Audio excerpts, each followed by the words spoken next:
year, scoring 479 points in the process. Oakland, impressive that after going 2-18 against the Chiefs for a decade, has now beaten Kansas City 3 straight times, last year sweeping him for the first time since '88. Oakland, who now has the world's leading all-time receiver in Jerry Rice. They're at the Chiefs, 7-9 last year, but the Raiders go into Arrowhead on opening day, where until last year, Kansas City had won 11 straight home openers, and into a sea of red sails a new coach, Dick Vermeil, 2 seasons after he won the Super Bowl at the other end of the show-me state in St. Louis, and a new quarterback. In the sea of red, it's Trent Green. To get us up to date in Kansas City, once again, the Hammer. We're Heartland Hank Goldberg. Hello, Hank.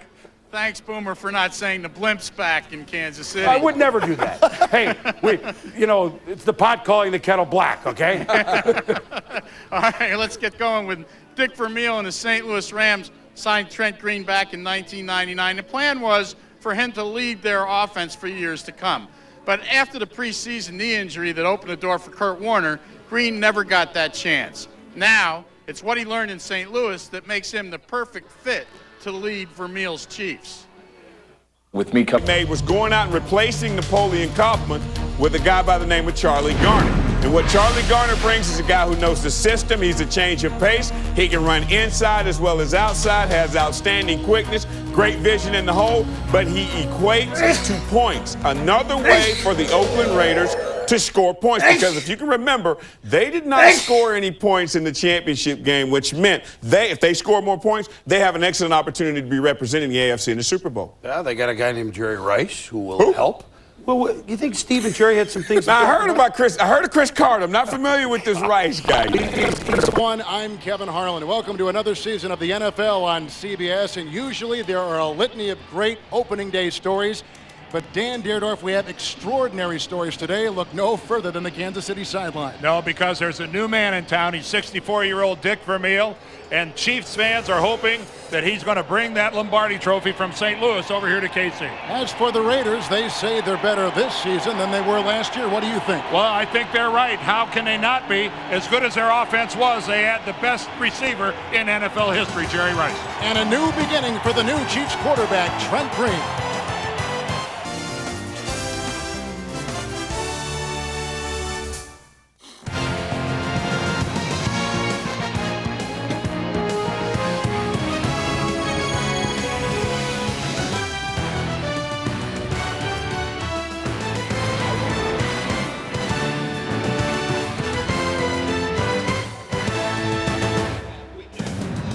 Welcome to Rockin' Arrowhead Stadium for the 2001 NFL kickoff weekend. As we set to begin, the captains at midfield, the Kansas City Chiefs and the Oakland Raiders. George W. Bush, the President of the United States, will toss the coin live from the Rose Garden. And now we take you to the White House. We're here in the Rose Garden to help kick off the NFL's 82nd season. This is a great day for fans. And I want to salute the NFL for its long history, lasting influence, and the quality of its athletes. I'm glad to be joined by members of Washington's Metropolitan Police Boys and Girls Club, all future NFL greats. And now to officially begin the NFL's 82nd season, the coin toss. This is heads, this is tails. Here we go. It's tails. I wish the players of the NFL good health and have a great season.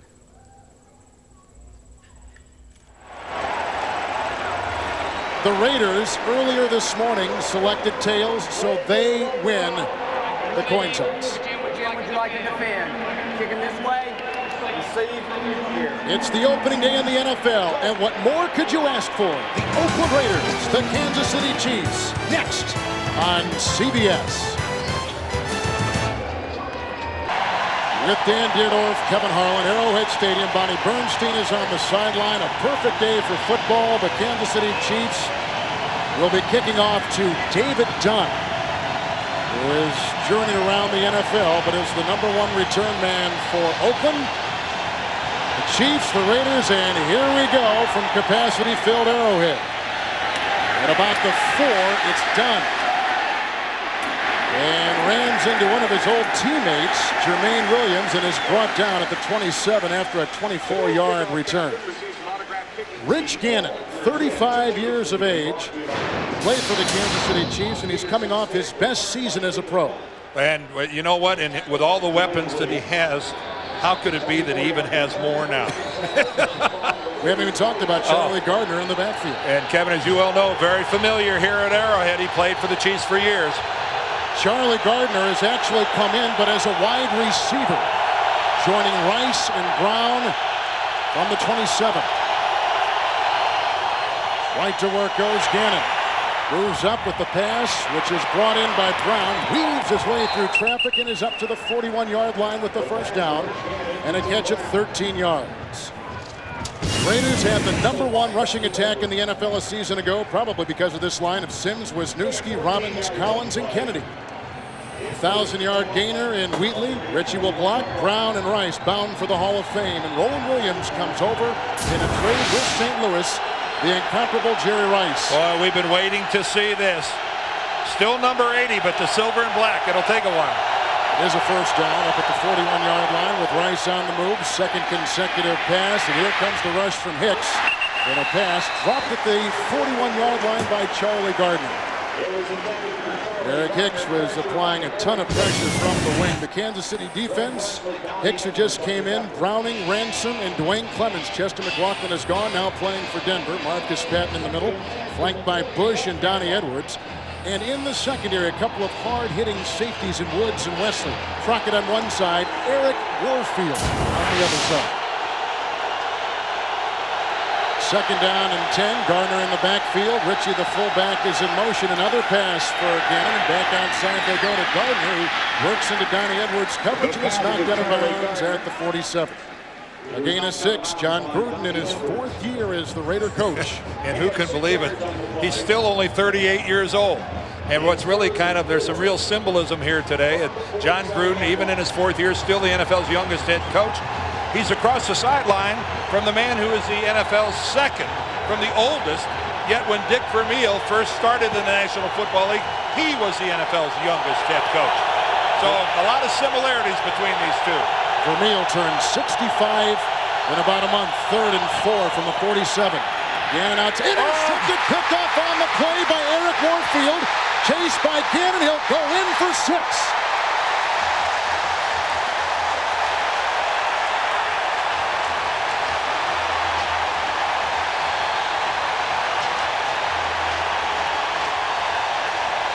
His first career touchdown for Eric Warfield, and Dan Dierdorf his first interception since 1999. Well, this is his first season as a starter, and I've never seen Rich Gannon make that bad of a throw. Eric Warfield was just standing right beside Jerry Rice. He didn't have to work one iota to intercept that pass. That was an express mail delivery right from Rich Gannon. Peterson's extra point is good. A 50-yard return by Eric Warfield. It's Kansas City 7-zip. Eric Warfield just picked off Rich Gannon, who did not throw an interception against the Chiefs in the 2 meetings last season. Well, when we look at it again closely, we're going to see that Jerry Rice slipped a little bit, but still Warfield's coverage was all over it. Now the ensuing kickoff. Gunn is driven 5 yards deep in the end zone, and they'll bring it out to the 20-yard line.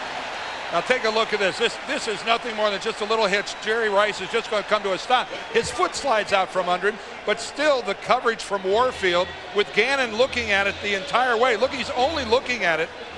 It's still a tough throw and a very, very low percentage completion. And when you look at the negatives that can happen, it's catastrophic for the Raiders. So the Raiders begin now for a second time at their 20-yard line. Gardner is in the backfield with Ritchie.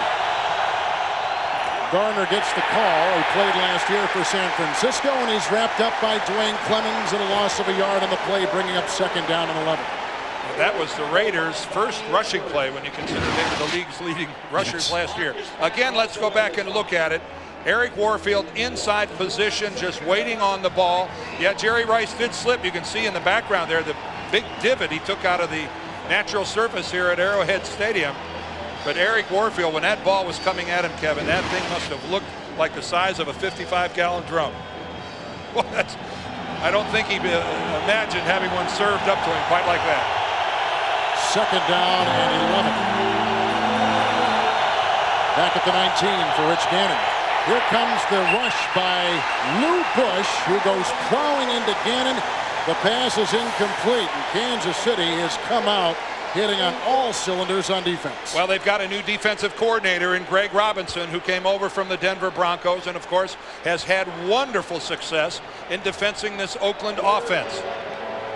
So Greg Robinson, one of the things he believes in, a lot of movement up front. There's Greg right there, a lot of different looks, and he loves to pressure Rich Gannon. He'll come at Gannon from both edges, up the middle, and sometimes all three at the same time. 3rd and 11 from the 19. Again they come, the pocket crumbles, and it's an incomplete pass.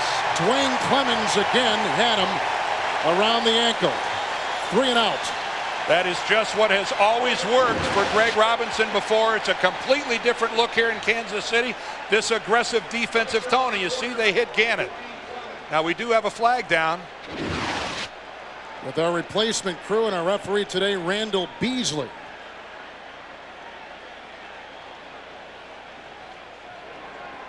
Regular, of course, NFL officials have been locked out. Intentional grounding. On the offense. 10-yard penalty, previous spot. Loss of down. 4th down.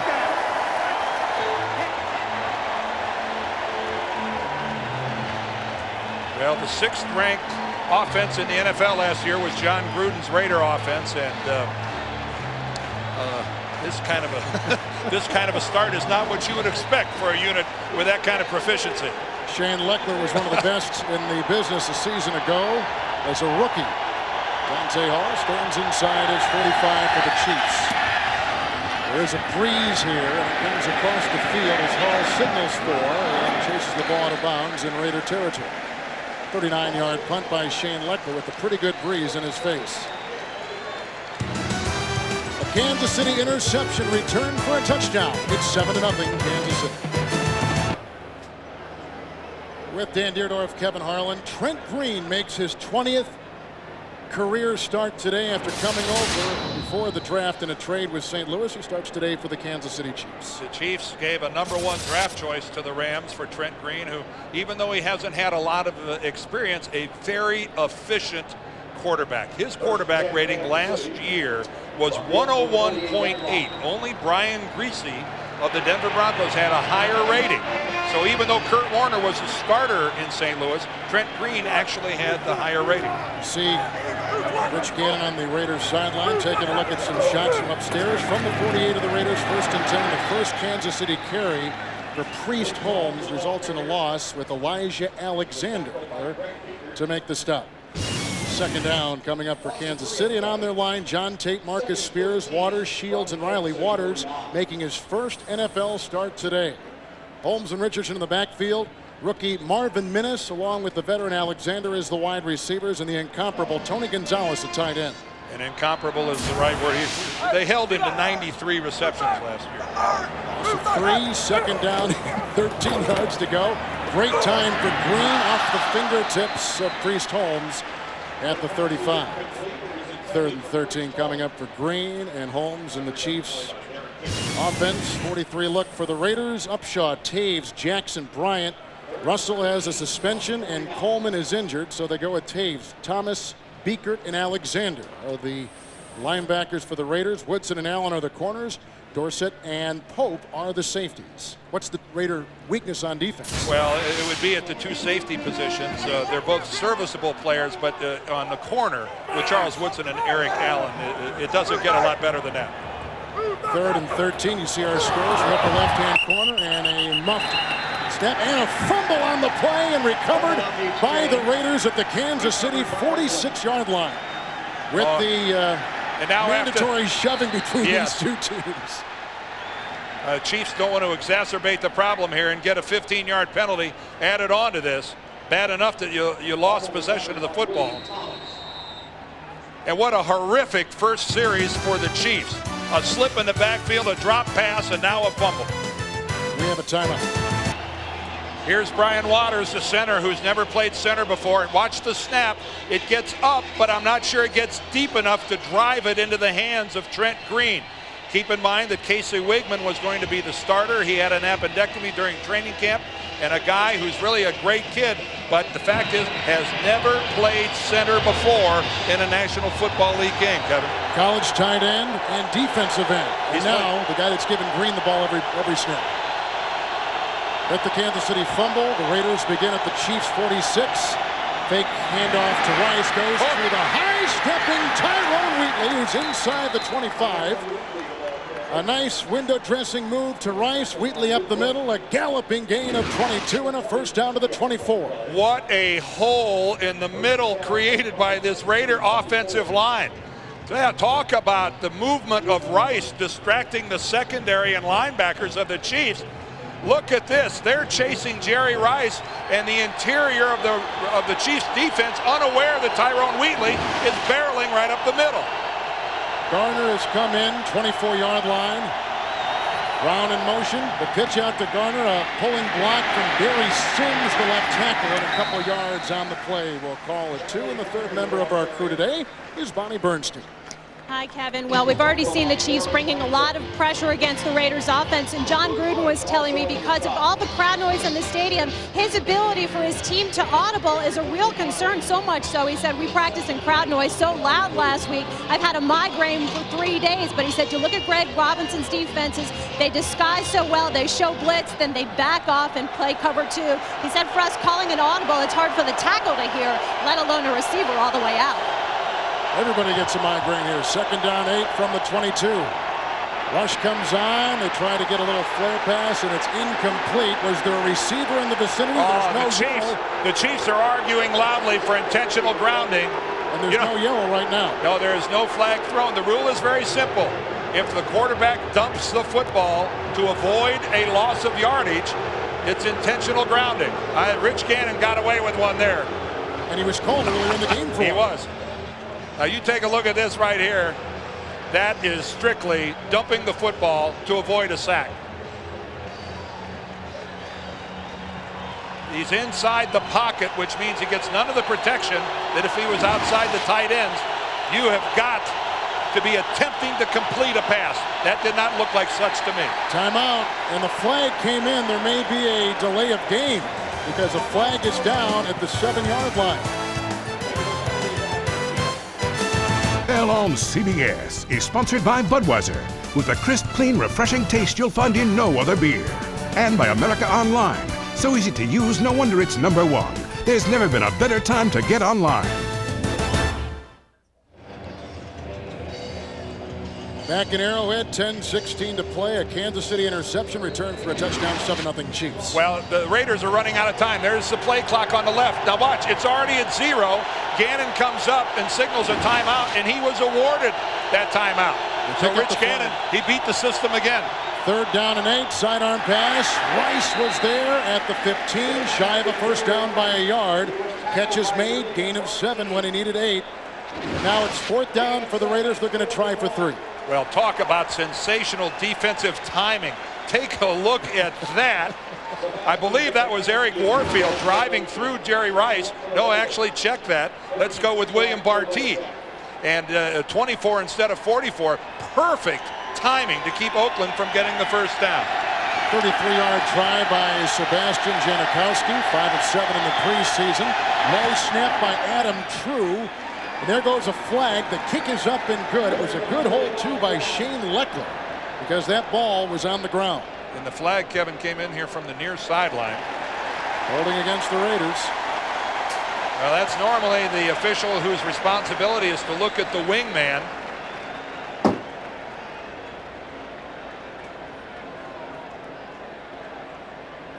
Now John Gruden has got to consider whether he's still in Janikowski's range. Number 86 on the kicking team, 10-yard penalty, repeat 4th down. Well, that's new addition Roland Williams, who played last year with the Rams. What? Who, me? He'll be right over here on this side right here. Yes, and there is the hold. He reaches inside, hooks the rusher who took his inside shoulder, and now Janikowski again. from 43. He knocked in a 54-yarder last year. Good snap by True this time, and the kick is true. And the Raiders cash in on a Kansas City fumble and get a 43-yard field goal by Sebastian Janikowski. This organization, the Raiders, kind of went out on a limb last year in the draft, getting 2 kickers in the top 5 rounds of the draft, and it paid off for him. It did, even though Janikowski was a little erratic last year, but he's talked about, he thinks he's found what his problem was, and he's talked about approaching the ball a little more deliberately, being a little slower. He thought he was getting to the ball a little quickly last year. We'll see if that works out for him. Tonight on CBS, if you or anyone you know missed any part of The Amazing Race, here's your chance to see it tonight after 60 minutes and catch an all-new episode. Wednesday at 9, 8 Central. The Amazing Race tonight after 60 minutes on CBS. I watched that thing last week. That thing's compelling. It is very good. How's that for a promo? But it was. Log on to NFL.com for real-time scoring, up-to-the-minute stats and live play-by-play, only at NFL.com or AOL keyword NFL.com. Well, I hope Roland Williams went over to Sebastian Janikowski and went, thank you. He got him out of the proverbial sticky wicket. 5 plays, 21 yards, a little over 2 minutes, and the kickoff by Janikowski. Hall and Cloud are deep, and he'll go to a knee and leave it in the end zone and out to the 20-yard line. Dante Hall with the catch. And we'll get our second look at the Kansas City offense. The first time we saw Green was nothing to rave about. He handed off to Priest Holmes. He fell down in the backfield. He threw a pass over the middle to Priest Holmes, and it bounced off his hands. And then the third play was a fumbled exchange between center Brian Waters and Trent Green. You work all off season, all those 2-a-days, the hot sun, all the sweat, blood, and tears, and you start off with 3 plays like that. It's time to regroup. Richardson and Gonzalez will be with Holmes in the backfield. Now they shift from the touchback 20-yard line to 1st and 10. Trent Green. There's a block by Richardson and a pass dropped on the side by Alexander. Coverage by Heisman Trophy winner and Michigan Wolverine alum Charles Woodson. And as we saw, perfect timing on the Kansas City defensive side by Barty. That's exactly what we see with Charles Woodson. And let's see how his timing is.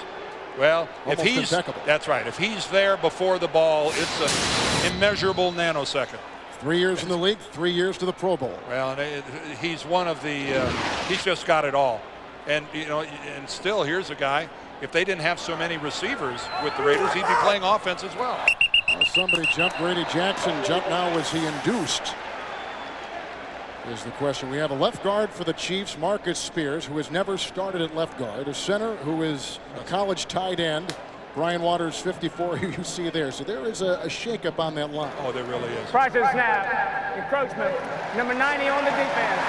5-yard penalty. Remains 2nd down. You mentioned you asked if he was induced here. It's hard work down there. Would that be the same as having his labor induced? Take a look on the left. There goes Grady Jackson, and Upshaw moving as well. And certainly that has been the best thing that's happened to the Kansas City offense yet. They take out Allen, and they take out Thomas. They bring in Johnny Harris in the secondary, 2nd and 5 for the Chiefs at the 25. The pitch out to Holmes, a block by Tate. And they tripped him up with the aforementioned Johnny Harris coming in and knocking him down at the 27, a gain of 3 on the play. And that was a first down for sure if it wasn't for the tackle there by Johnny Harris. That's that's the kind of a move out in the open field where if you're an offensive coach and player, you're hoping that your running back just one-on-one will be able to make that guy miss. But Harris came up and got him right around the ankles, got him down, and now a 3rd and short for the KC Chiefs. I love being here, don't you? Isn't this fun?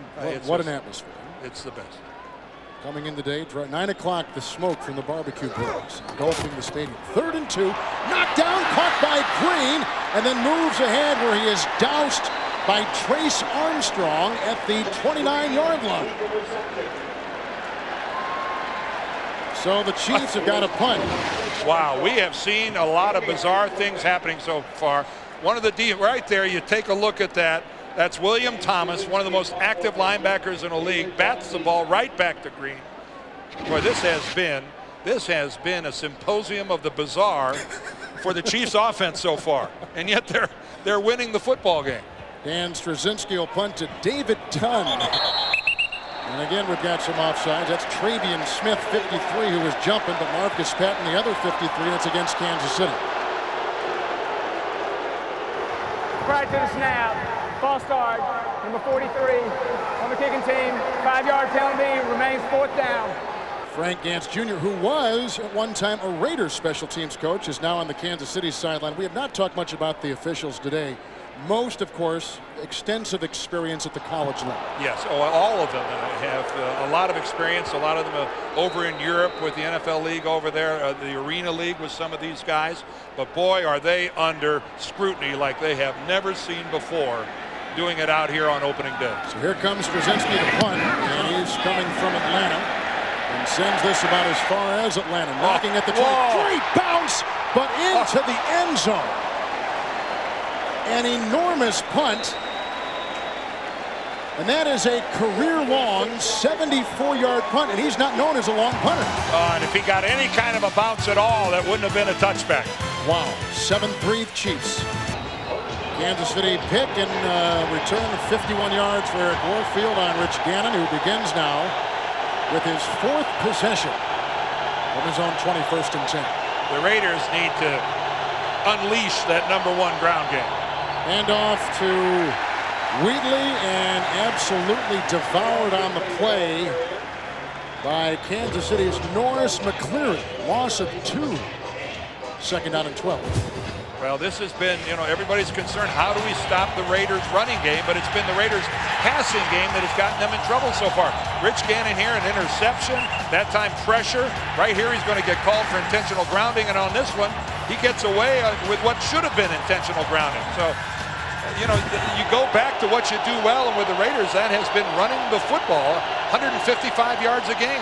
18-yard line, 2nd down 12, outside to Wheatley.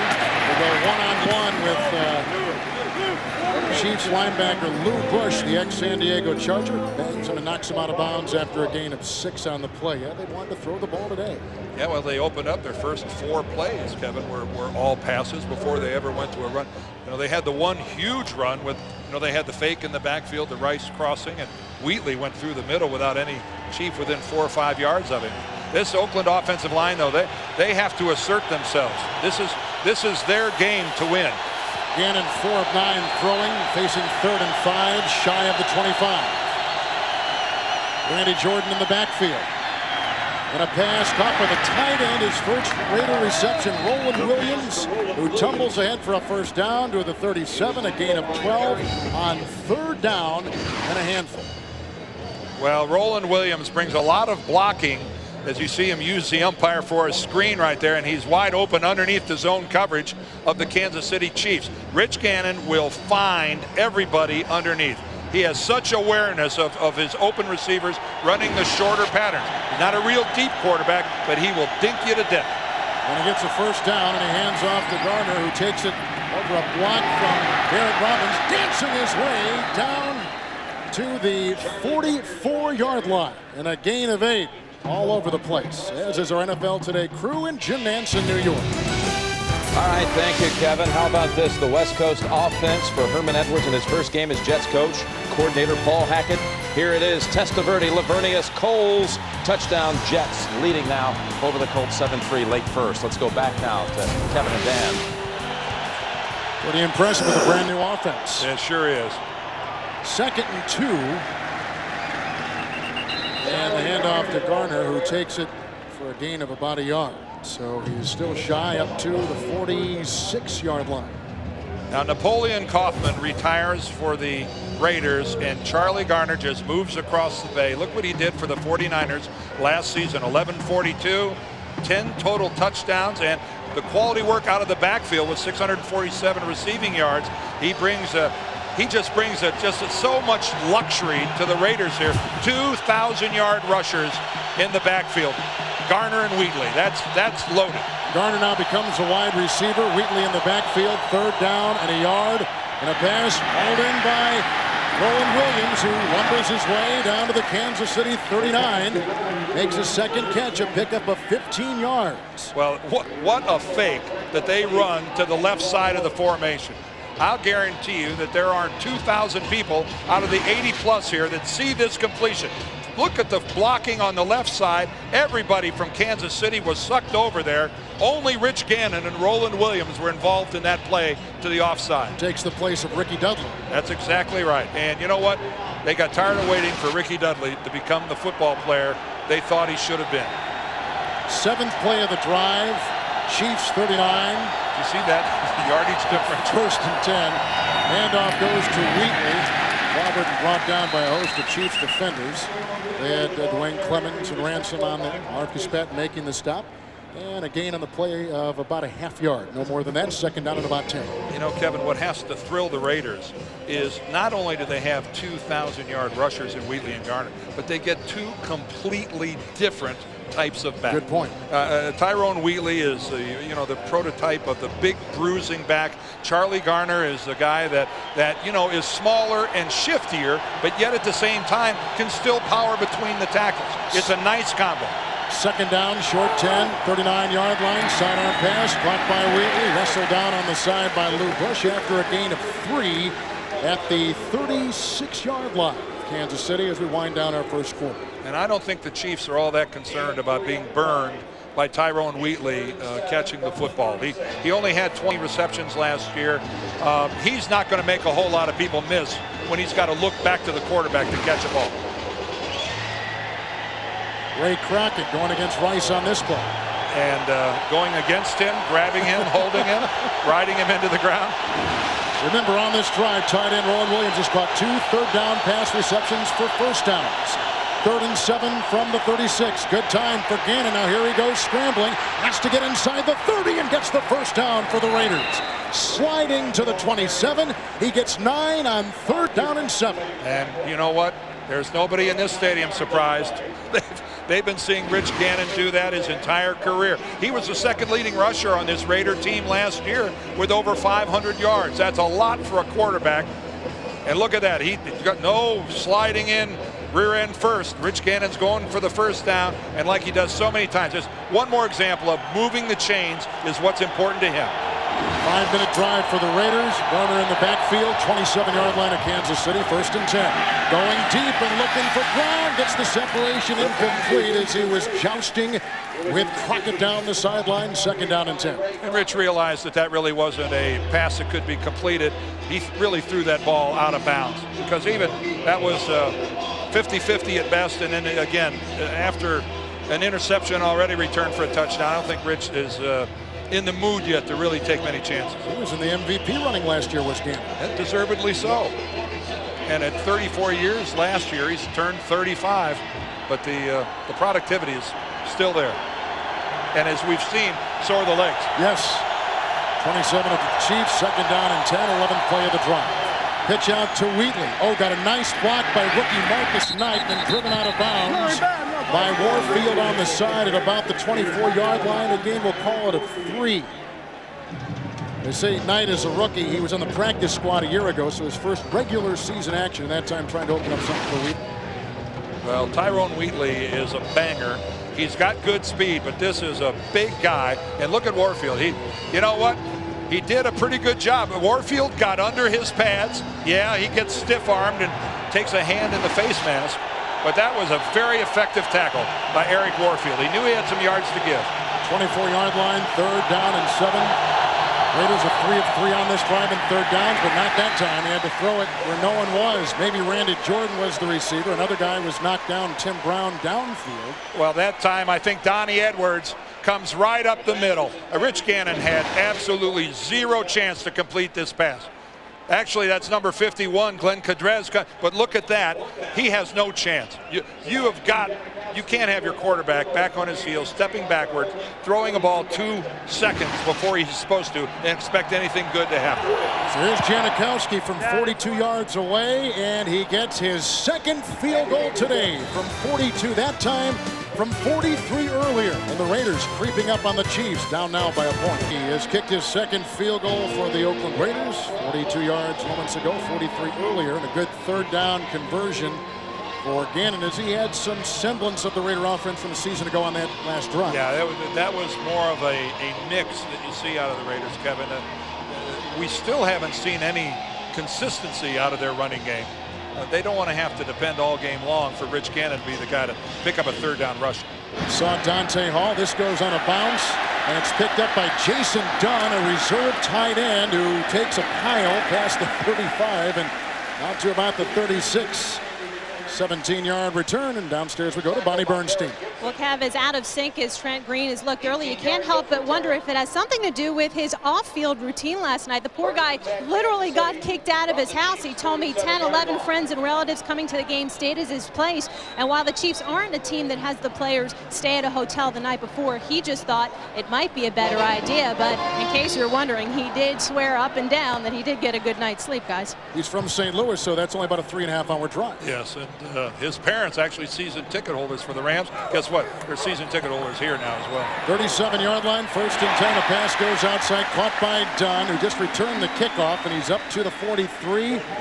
Reception of 6 yards by Jason Dunn, as Green is one of many new NFL starting quarterbacks around the league. And it seems it's like this every year, and a lot of them have moved around. And of course, there's Chris Winkie, the fellow from Florida State and Carolina, and of course maybe Doug Flutie got a lot of the news. But here in Kansas City, it's the 4th guy down, Elvis Gerbach, who threw for over 4,000 yards here in Kansas City last year. And boy, are they glad to have him in Ravenland. 43-yard line, 2nd down 4. Good time for Green. Right down the middle, caught by Tony Gonzalez at the 43. Takes a confident quarterback to make that throw. Because how could Tony Gonzalez be covered much better than this? 14-yard pickup. Work in the middle. Look at that. You just can't have a whole lot better coverage than that. Torrey James is just all over Tony Gonzalez, but yet it's threaded in there, and a superb job of Gonzalez fighting for that ball and holding on. That should take us to the end of the first quarter. Gonzalez with an incredible season a year ago. It's the end of the first quarter with the score, Kansas City 7, Oakland 6. We'll return to sold-out Arrowhead Stadium right after this message.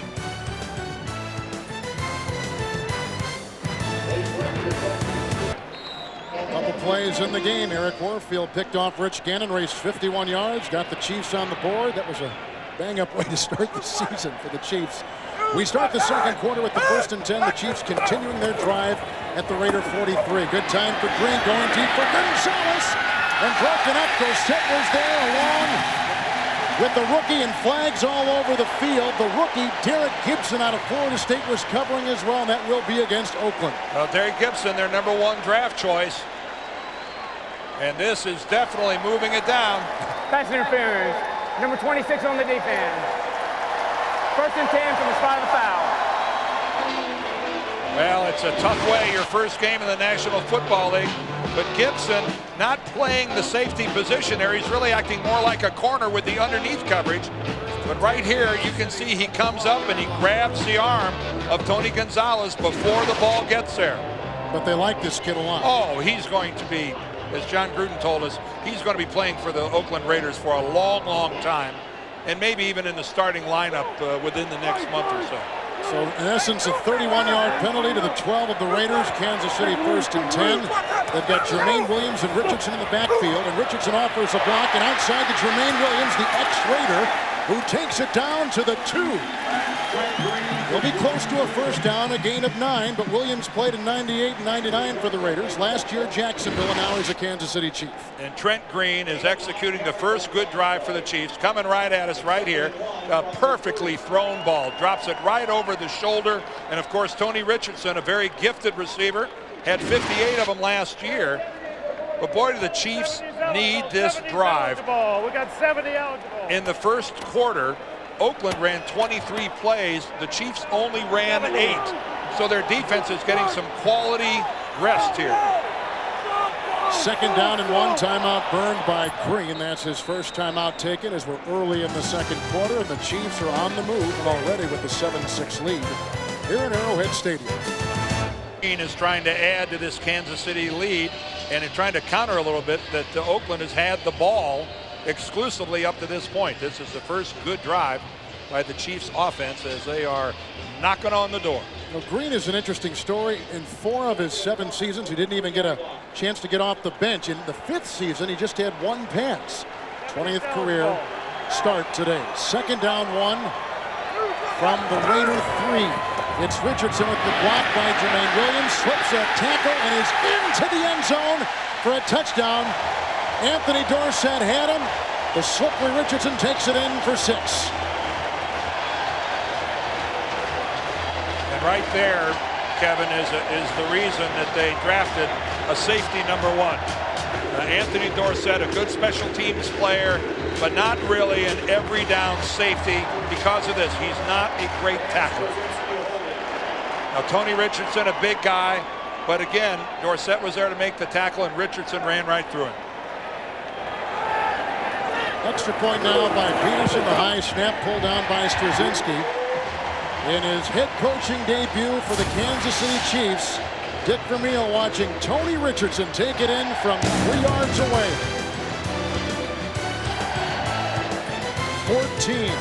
14-6 Kansas. Network platform. On the web at Genuity.com. And by the 2002 Pontiac Bonneville. Luxury with attitude.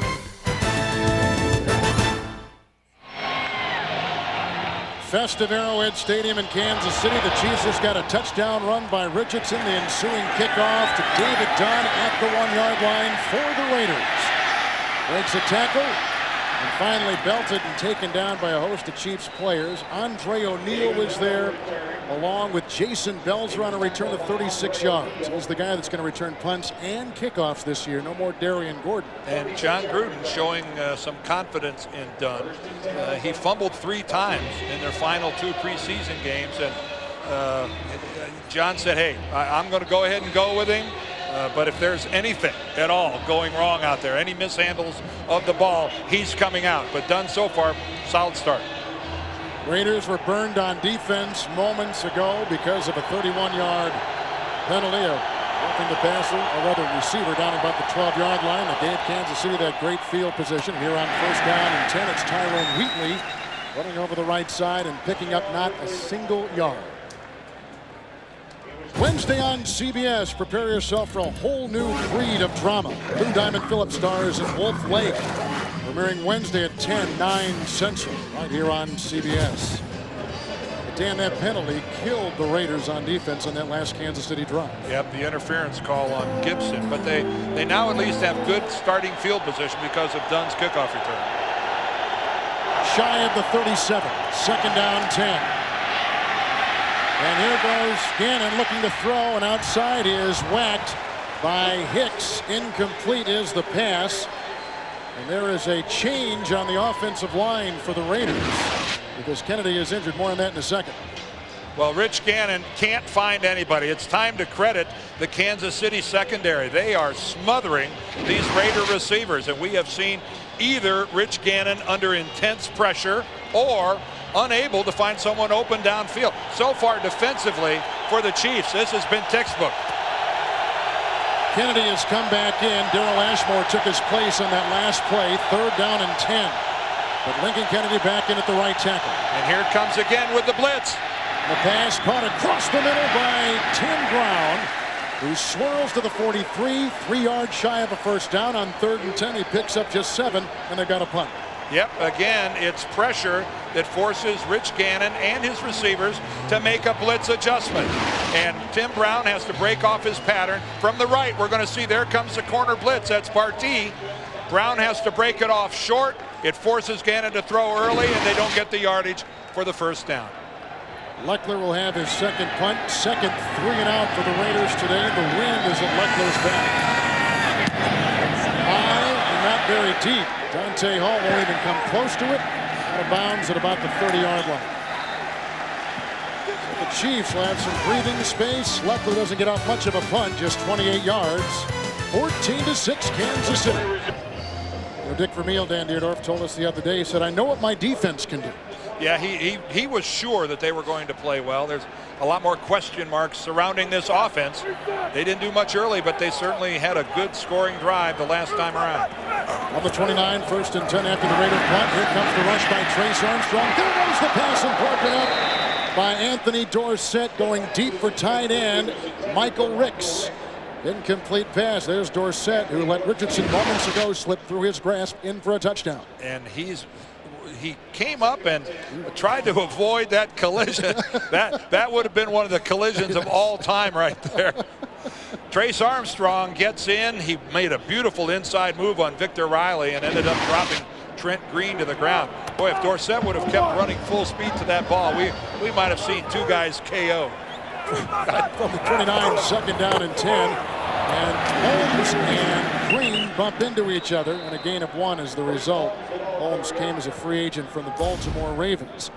Next Sunday, here's what you'll see, a doubleheader on CBS, beginning with the game everyone's going to watch, Denver, Indianapolis. And we will be there, and what a fun outing that'll be. And then coming up late, a lot of the good matchups. Oakland gets to go home and host the Jets. And these guys, of course, lead us off. Boy, what a group. Is that it? I've been fortunate enough to be with them a couple times for their Friday night dinners. We could sell tickets to them. Empty backfield, 39 from the 30-yard line. Good block by Tate, buying time for Green. Goes a pass incomplete. Right into double coverage. Tony Gonzalez covered by both James and Woodson. Yeah. Incomplete pass. Kansas City's got a punt. And I think Trent intentionally put enough air under that it was going out of bounds. He knew anything underneath would have been intercepted there. So that time it's the Raiders who defensively made a stand. But right now, the biggest surprise of this game has to be the Raiders' offense. They look to be completely discombobulated right now. And it's going to be a real question. Can they get their rhythm? Straczynski's punt, his last one sailed 74 yards and done with fair catch this, or tried to at least, at the 28-yard line. Well, that ball was well out of bounds, and he already knew it, so he just let it go. 41-yard punt. Raiders get it back when we come back to Arrowhead. We're back in Arrowhead, Kansas City with Dan Dierdorf, Kevin Harlan, 14-6. Chiefs. David Dunn has now come in along with James Jett with Rice and Brown and Gardner in the backfield from the 29-yard line. 1st down and 10. Well, there are 4 receivers in a tight formation. Brown outside to about the 35, 36-yard line and a gain of 7. 2nd down and 3. Jerry Rice today in his debut in the silver and black. Would you call it a much anticipated debut? And of course the Chiefs knew at all training camp that this guy was coming to town on opening day. Jerry slips right there. Gannon delivers it to Warfield. Again, perfect timing that time by Barty. And Jerry Rice, though, this man has been fighting double and triple teams his entire career. He's used to it. 2nd down, 3. Jordan in as a receiver. Gardner stays in the backfield, picks up the 1st down, and is tackled by Bush in the flat at the 43 on a gain of 7. Well, that time it was good pass protection by the Raiders up front, and the Chiefs weren't able to pressure Gannon. If you don't pressure Rich Gannon, it's about an 80% probability that he's going to complete the pass. I know that everybody in this league, if they're not under pressure, is going to complete the majority of them. Rich Gannon's going to complete almost all of them, because he'll be patient enough to take the high percentage completion. 1st down for the Raiders. Here comes Clemens, and a pass to Zach Crockett. First time we've called his name today, to the 49, gain of 8. Tackled by Lou Bush. So they bring in Crockett, who is a touchdown machine a season ago, and Lou Bush is down, the ex-San Diego Charger. He came over last year and was disappointing last year. Yep, and rededicated himself, didn't he? Yep. Lou Bush came right into Dick Vermeil and said, I know I had a terrible year last year. All I can ask is that you give me a chance to prove myself to you that was an aberration, and I'll be back in 2001. And Lou right now, obviously in some pain. Let's go back and see if we can take a look at it. That's Lou coming in from the right. He comes in and makes the hit. He had his helmet off to the side. Looked like he took most of the shot on his right shoulder. Right here, coming in from the right of the screen, as he hits Zach Crockett right around the waist area. And if you think that when a hard hit like that takes place on now, I'm not sure Lou knows whether it's Kansas City or San Diego. Second down, 2, 49-yard line as Dr. John Brown takes a look at Lou Bush on the Kansas City sideline. They bring in Glenn Kadrez to take his spot, and flags on the field before the play even had a chance to get going. Well, I think somebody flinched up front. Start, number 86 on the offense. 5-yard penalty, repeat, second down. Roland Williams, the tight end, gets another call here. Again, this crowd mixing. That's all the way over to the right. This is Roland Williams right over here, and he's going to go to block down, and he just leans forward in his stance, and the Chiefs were smart enough to react to it and get the penalty. Second down, 7, 5 penalties against the Raiders today from the Raider 46. Brown on the move. Wheatley out of the backfield. Gannon fires a pass, which is hauled in, I believe, by Brown, although you can see the ensuing fight for the ball with Eric Warfield, who already has picked off Gannon today, but that is a completion to the Hall of Famer to be Tim Brown, a gain of 10. Rich Gannon, take a look at him. We're going to go inside the helmet. He's looking right the whole way, never looks away, and boy, he just drills it to Tim Brown. We saw earlier, remember when Tony Gonzalez fought for the football and wrestled it away from the defense? Well, that time we see Tim Brown do exactly the same. Chiefs 44, first and 10. Gannon has hit 5 in a row, now make it 6. Crockett bobbles it, takes it, and then runs upfield before he is brought down on the defensive line by John Browning. And a gain on the play of about 3 yards. So 6 consecutive completions for Gannon. Follow all the games on NFL.com, and after the games, get in-depth analysis and recap from the experts only at NFL.com or AOL keyword NFL.com. Well, I can only assume, Kevin, that the Raiders are attempting to set up the run by throwing the ball so many times. Now, this is a team that just, you're not number 1 in the league rushing for no reason, and yet they've gone away from it. 42-yard line, second down 8. The tight end's in motion. Out of the backfield is Wheatley, and a pass to Jerry Rice inside the 25 to the 20 and 19. Fumbled the ball, they mark him down. This will go for naught, although you see Woods running the other way. A 23-yard gain to Jerry Rice. His second catch today, and it's for a Raider first down to the Kansas City 19. Well, Jerome Woods is back there in coverage on Jerry Rice. Again, hey, imagine Jerry Rice running a crossing pattern. Who would ever believe that? Look at those beautiful hands. There's Jerome Woods trying to keep up with him. And Jerry Rice, the knee is down. He's still got the football. And a good look there is when he's all the way down, Woods pulls the ball out. There's no doubt that Jerry will be on those steps his first year of eligibility. First and 10. That's the first run on this drive. Garner going outside, tackled by Marcus Patton, brought down. Maybe that's why they're not running. Maybe that's why they're not running. Loss of 2. Kansas City's linebackers have been as active today as I can recall.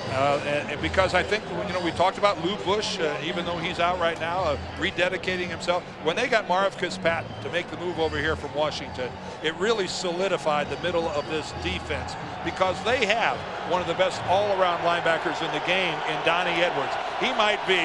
Donnie Edwards, number 59, might be the most underrated linebacker in football. 21-yard line, second down and 12. He's changing the play.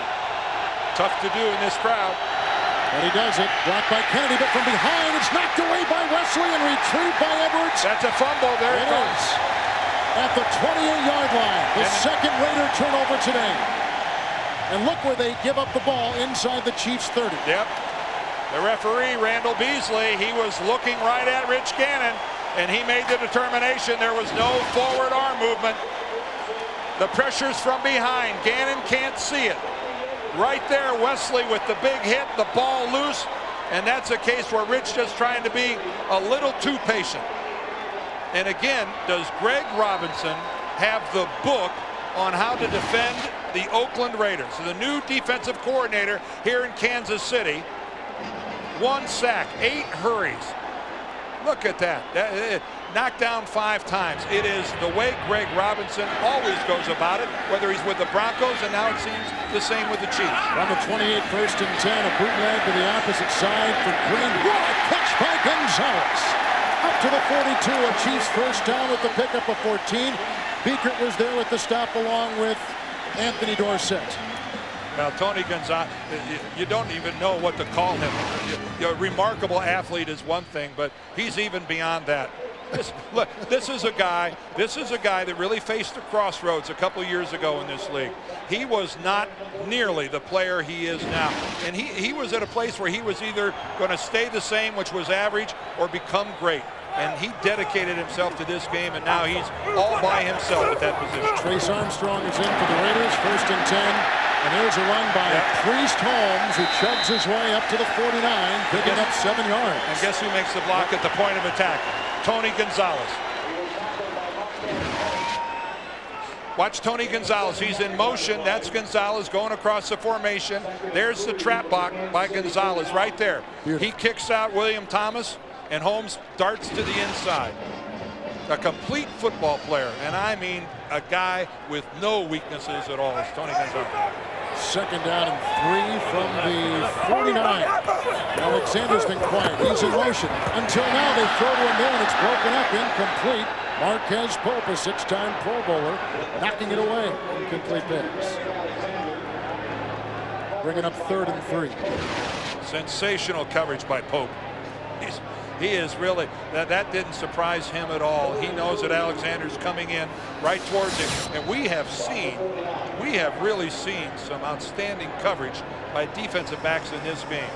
Timing their hits just perfectly, right? Arriving at the same time the ball does. 3rd down and 3 from the 49. Richardson in the backfield. Gonzalez shifting to the near side, blocked by Tate. Time for Green. Throws wide open. Gonzalez, he's got the 1st down and more. Breaking a tackle inside the Raider 30 to the 27. He picks up 23 on 3rd and 3. Well, you could see that the motion by Kansas City appeared to really confuse the Raiders defense. See, look at them all pointing. They're not even looking at the line of scrimmage at the snap of the ball, and they completely lose track of Tony Gonzalez. Now, I got to tell you, folks, the guy had 93 receptions last year. I'll guarantee you that all week long, all they did was beat on whoever was wearing number 88 during practice. 3 catches, 51 yards for Gonzalez today. You do not lose track of Tony Gonzalez.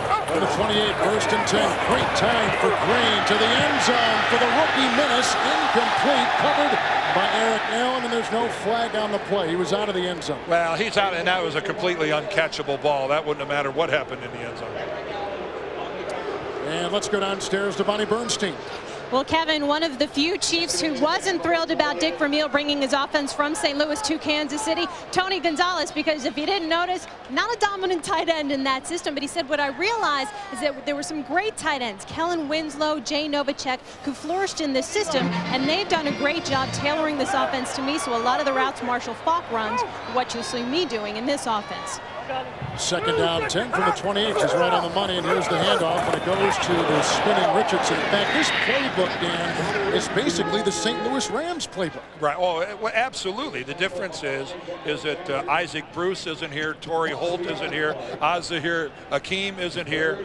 There's a little less speed at the wide receiver position. And that is a wide receiver first offense. Yeah, but you know what? They have in Trent Green a quarterback smart enough to realize that Tony Gonzalez is the go-to guy. And even if he's covered, you go to him. You give him a chance to win for your team.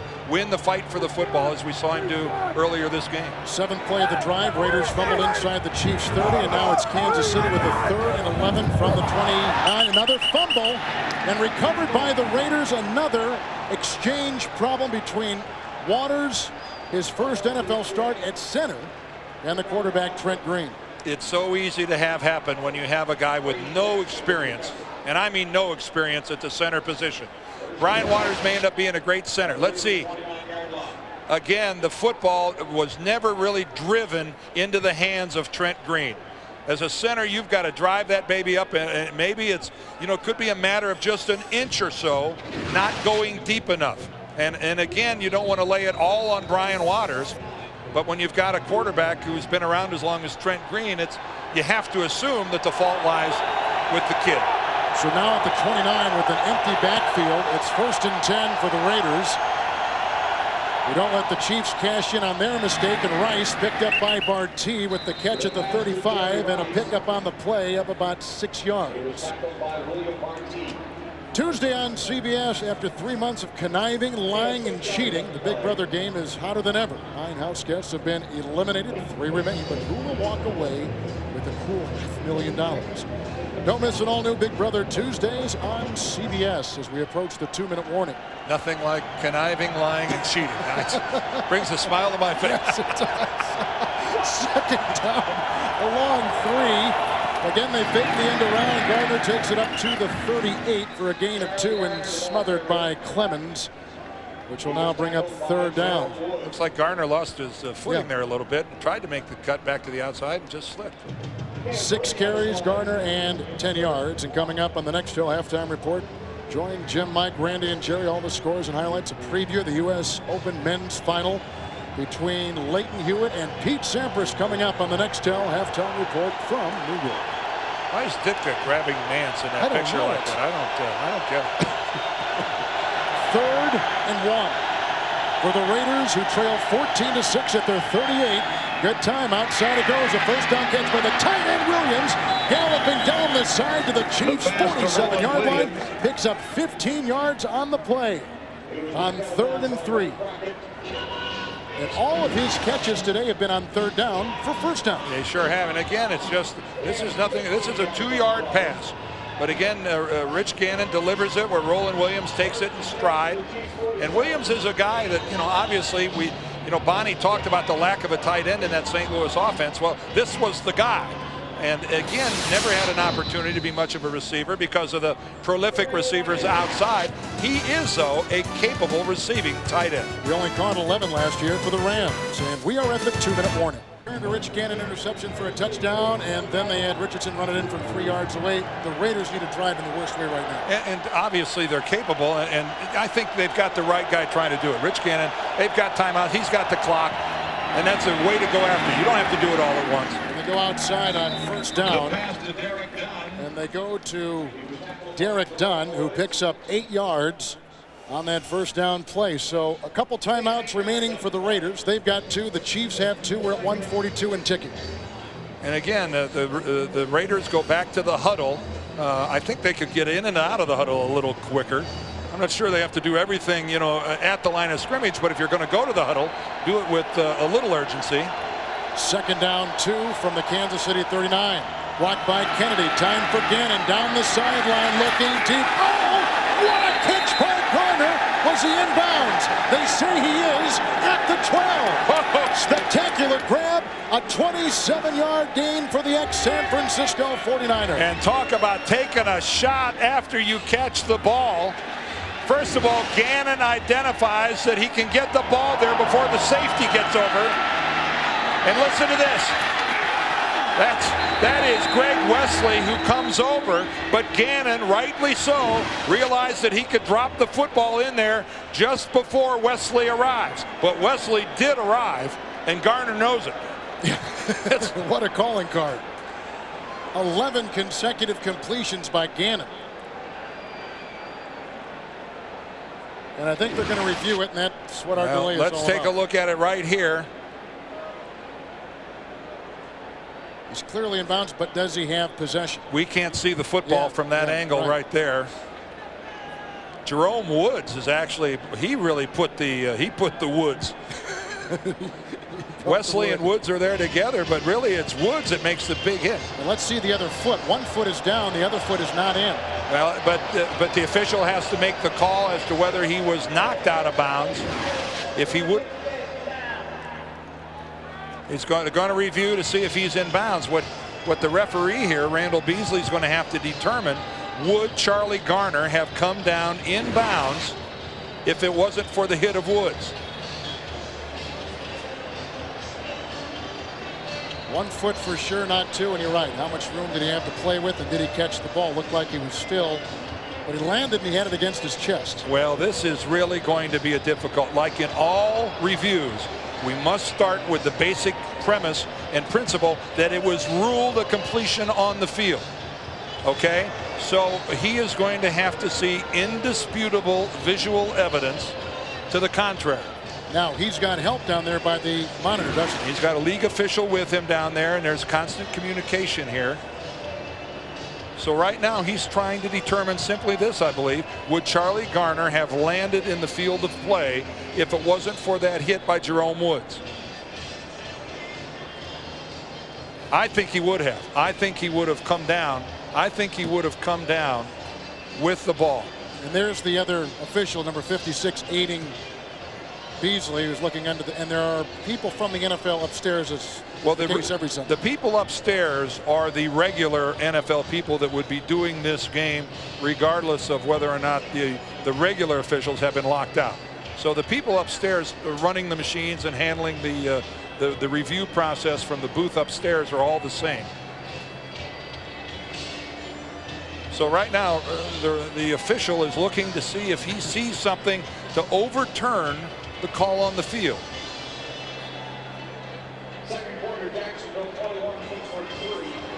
And he's for Randall Beasley's first review. He's got I think a most difficult one. Pretty important, especially this time of the game, heading to halftime. Kevin, my impression is that Charlie Garner would have landed in the field of play if it was not for that hit. I would agree.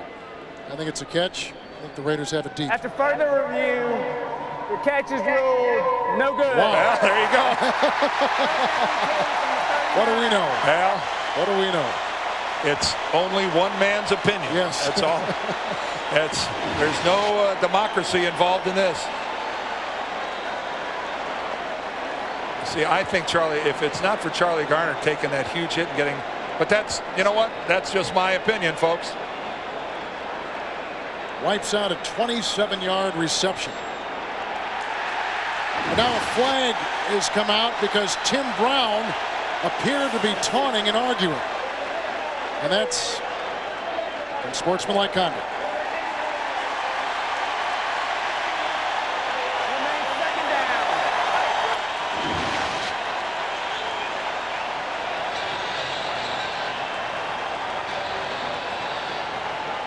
No profanity will be tolerated. No getting in the face of the referee will be tolerated. And we're seeing great case in point. It's interesting because during the Marty Schottenheimer years here, he said the Raiders at one time or another will unravel. And that's all we have to do. Play our game and they'll unravel. Well, this is un-Raider-like from a season ago where they didn't unravel. Well, and you wonder if Tim Brown would have been that vocal if he knew that he was talking to an officiating veteran rather than to one of the replacement officials. Bo Collins was restraining Tim Brown, and that brought out the unsportsmanlike. Back at the 46, it's gone from 3rd and 2 to 3rd and 17. Gannon winding up, gets away, little shovel pass, bumped by Randy Jordan, gets away from Eric Warfield, and then weaves his way to the 48, a gain of 6. They've got to get all the way down to the 38 of Kansas City, and what looked to be a first down inside the Chiefs' 15 goes for a punt. And you can see the excruciating look on John Gruden's face on the sideline. You would not want to put a blood pressure cuff on John Gruden right now. A couple squeezes on that baby and it would pop. Lechler to punt. Dante Hall is deep back for the Chiefs at the 10.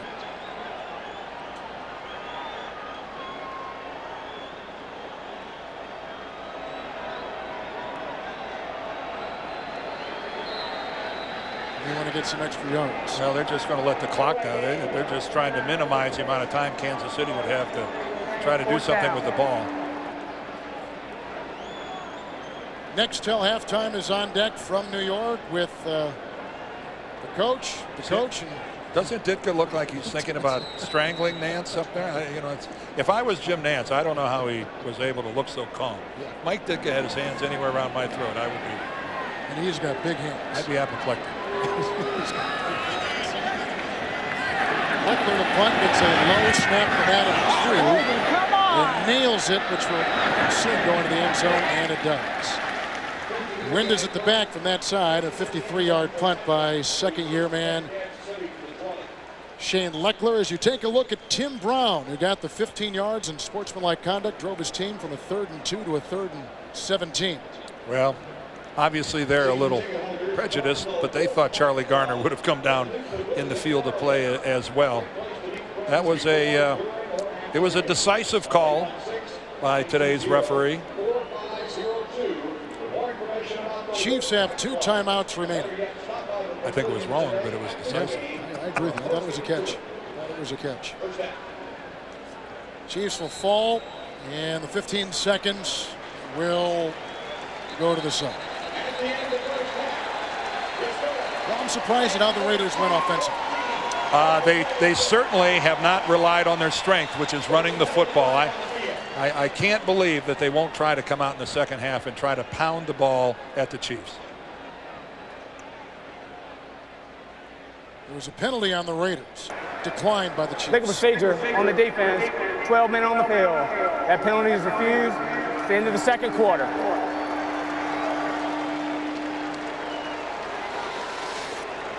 Let's go downstairs to Bonnie Bernstein. Well, John, I think a lot of people would imagine with Garner and Wheatley being 2 1,000-yard runners, we haven't seen much of the run. How will that change in the second half? It's hard to run when they got 9 guys up there. We like to do that, but we're going to do what we got to do to win the game. And we got to beat man-to-man coverage. We got to protect a little bit better, and got to get a couple breaks. Coach, thanks. The Chiefs picked off Gannon, and they ran it in 51 yards for a touchdown. They also got a 3-yard touchdown run from Tony Richardson, thus leading 14-6 at halftime. Go to New York after this as the NFL continues on CBS. Game began with Eric Warfield intercepting a pass from Rich Gannon. From that point on, it's been interesting to watch. Yeah, well, this game has been more than interesting. Talking about having a little bit of everything in the first half. I think what's really important now, the Raiders are trailing. They had some things go against them at the end of the first half. They have to regroup at halftime. Here's a look at the halftime numbers, and look at the yardage advantage for the Raiders. 199 total yards to only 76 for the Chiefs. The Chiefs with only 9 yards rushing, only 5 first downs, yet in command of this football game on the scoreboard. The Raiders have had the ball 21-9 possession-wise, but yet they, personal foul on Tim Brown on sportsmanlike conduct right at the end of the first half. They had a call reversed that they thought they had that would have given them a score. So this is a team that just needs to settle down a little bit, Kevin, and just go back to work. Sebastian Janikowski has the ball teed at the 30-yard line, and we are set to start the second half. Mike Cloud and Dante Hall are deep back for the Chiefs. Wind will be at his back, so this could be a boomer. And it is. Almost out of the end zone. Janikowski might be longer off the tee than Tiger Woods. It's huge. That was a great kickoff. Oh, aren't you cute? And downstairs to Bonnie Bernstein. Why are you laughing at me? What did I do? Before the game, Dick Vermeil was telling me the priority one was stopping the Raiders' ground attack. They've done that 40-some-odd yards. He said, my front seven's done a nice job stopping the run. We've been able to get the safety down there. He said, but if you look on the other side of the ball, my center, he's bobbled the snap twice. We need to find a way to get some offensive sync, Dan, as you were talking about, and find a way to get that ball into our receivers' hands. There's Brian Waters. Yes, and he's under the gun. And Brian, forget your block. Most importantly, drive it into Trent Green's hands. From the 21st and 10. And Tony Richardson running outside before he is doused. They have Thomas there, a gain of 2. And at the bottom of the pile is Marquez Pope. Brian Waters has had an interesting first half in his NFL debut. And the key word there, debut. Take a look at it right there. He doesn't get the football all the way back to his quarterback's hands. And here's the second one. Again, you see, it's up, but it's not back. And as a center, you need to make sure that you can feel yourself drive that football into the quarterback's hands. Brian Waters a little too concerned about making his block and not getting the ball back. 2nd down and 8. He's got to burn an early second half timeout. I think the rookie Minnis was out of position after a Kansas City timeout because the rookie Minnis was out of position. 2nd down and 8. They go outside where it's caught by Richardson, grabbed by Eric Allen and brought down at the 28-yard line, a gain of 6. We all talk about Richardson's pass catching ability, but he can block and run the ball too. He's a triple threat. Well, he was their leading rusher last year, and you're right, Kevin. He can do it all for the Kansas City Chiefs. And a lot of respect for Eric Allen. They don't go after him very much. They were going to try to on this one. You see Trent Green trying to get Snoop Minnis up here to move. Look at Minnis kind of look over the sideline going, what? You know, we talked about Brian Waters making a debut. This is a debut for Minnis as well. From the 28, 3rd and 2, and across the middle, it's caught by Alexander. Knocked away, should be a fumble. A flag is down on the play. Trace Armstrong, you can see 93 is trying to hold on to it along with Alexander. Alexander coughed up the ball. Well, there was a flag thrown by the linesman on the far side of the field at the snap of the ball. This could be number 6. It is on the Raiders. Yeah, and so forget everything that happened after that. Offsides. Number 91 on the defense. 5-yard penalty. First down. Reagan Upshaw.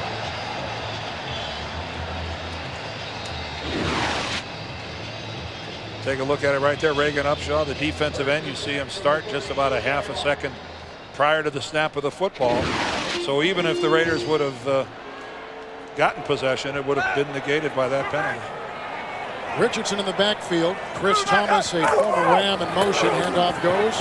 Blocked up by Grady Jackson. And Richardson tries to spin his way for something, and there just is nothing there. Loss of 2 on the play. You say nothing there. That's a case of the Raider defensive line destroying the line of scrimmage. The Chiefs offensive linemen were moving backwards. That's okay on a pass play. It's really not very good on a running play. Richardson 4 carries and 2 yards. Yeah. For Kansas City to take a look at Grady Jackson. Real active guy, and of course the burden really falls squarely on his shoulders these first 4 games with Darrell Russell serving that suspension. 2nd down and 12. Green again given great time, going deep, looking for Minnis, and almost picked off by Eric Allen at about the 23. Well, Eric Allen at 35 can still go. You can't have an age differential much more than having the rookie Minnis go after a 35-year-old corner. But take a look at this. Eric Allen looking back into the backfield the whole time. Wait till the ball's in the air, makes his move towards the football. Never really any concern whatsoever. 6-time Pro Bowler, has played with Philadelphia and New Orleans, and had a good season of 6 interceptions last year. 3rd down and 12 from the 31. 14-year cornerbacks are tough to come by, of course, unless your name's Darrell Green. Holmes in the backfield, and here's a pass. Caught by Minnis, the rookie at the 50-yard line for a first down. Another flag has been thrown. And we may get a holding call. There was a gain of 19 as it stands on 3rd and 12. Yeah, I think Charles Woodson came on a blitz, and he may have been held. Yep, that's going to be the call. Charles Woodson came off the corner, and boy, that poor Snoop, he gets his big play called back. Holding. Number 49 on the offense. 10-yard penalty. Repeat 3rd down. 2 penalties on the Chiefs today. The Raiders have picked up 8 penalties on the afternoon. I think Charles Woodson's going to come from up here, or I'm sorry, he's here in the slot. There he comes right off the corner, but Tony Richardson, you see him pick him up right there, and he just hooks him and brings him around. That was a case where that time Chuck Bresnahan, the defensive coordinator, took a shot with the blitz. And now the Raiders are forced to take a timeout. So now each team with 2 timeouts remaining and almost 12 minutes remaining in the 3rd quarter. Raiders just called a timeout. Chiefs on top 14-8. 3rd down, 22 from the 21. And the handoff to Priest Holmes, getting a lead block from Will Shields, and the gain is just to the 28. More of a protective handoff and a punt. They conceded that down, didn't they? Absolutely. When you're up 14-6, you don't need to force it, especially when your defense is playing well. This was just a couple moments ago. Anthony Dorsett, the Raiders safety, going into the locker room. We'll get an update from Bonnie as soon as we can as to why. It's a good memory, isn't it? You can see number 33 in Dorsett right above it. Straczynski gets a high hanging punt. David Dunn from the 27. Makes a nice move, and then is taken down at the 35. 46-yard punt, 9-yard return. Gary Stills, number 55, with the Kansas City tackle. Kevin Harlan, Dan Dierdorf, Bonnie Bernstein from the 35. Raiders with first, second half possession, 1st and 10. Handoff goes to Wheatley. from behind. He's dragged down after a minimal gain of 2 yards, setting up 2nd down and 8. Now, what would you do if you were the Raiders? Would you change things from the first half offensively? Well, you know, again, John Gruden made the point about how many Chiefs are close to the line of scrimmage on 1st down. The question is, can you take advantage of that? Now, the good news is, when you have a running attack like the Raiders, if you happen to bust one, he's gone, because there isn't much of an umbrella surrounding the line of scrimmage. Again, look at all those red shirts close to the line of scrimmage. 37, 2nd down and 8. Gannon fires a pass caught by Rice near midfield, hauled down by Warfield, belted by Donnie Edwards. A 1st down and a gain of 11 to Jerry Rice. 4 catches today for Rice in his Raider debut. You know, we talked about how many people are close to the line of scrimmage. Just take a look at this right here. How the Chiefs have 3 right here and then all the way across here. Now, what the Raiders could do, I think, is maybe spread the field a little more. You know, you can maybe go into a more wide open formation. See this tight formation right here. We used to say one hand grenade will get them all. 1st and 10 from the 48. Stinchcomb is coming in place of Kennedy at that right tackle, and he was blocking as the pass went downfield for Montrell Fulcher. So the injury to Kennedy that we saw back in the 1st half must be more serious than we thought. And now he's come back in, and Stinchcomb just left, so they've done it almost on a per-play basis. Oh, that's actually Kennedy Lincoln.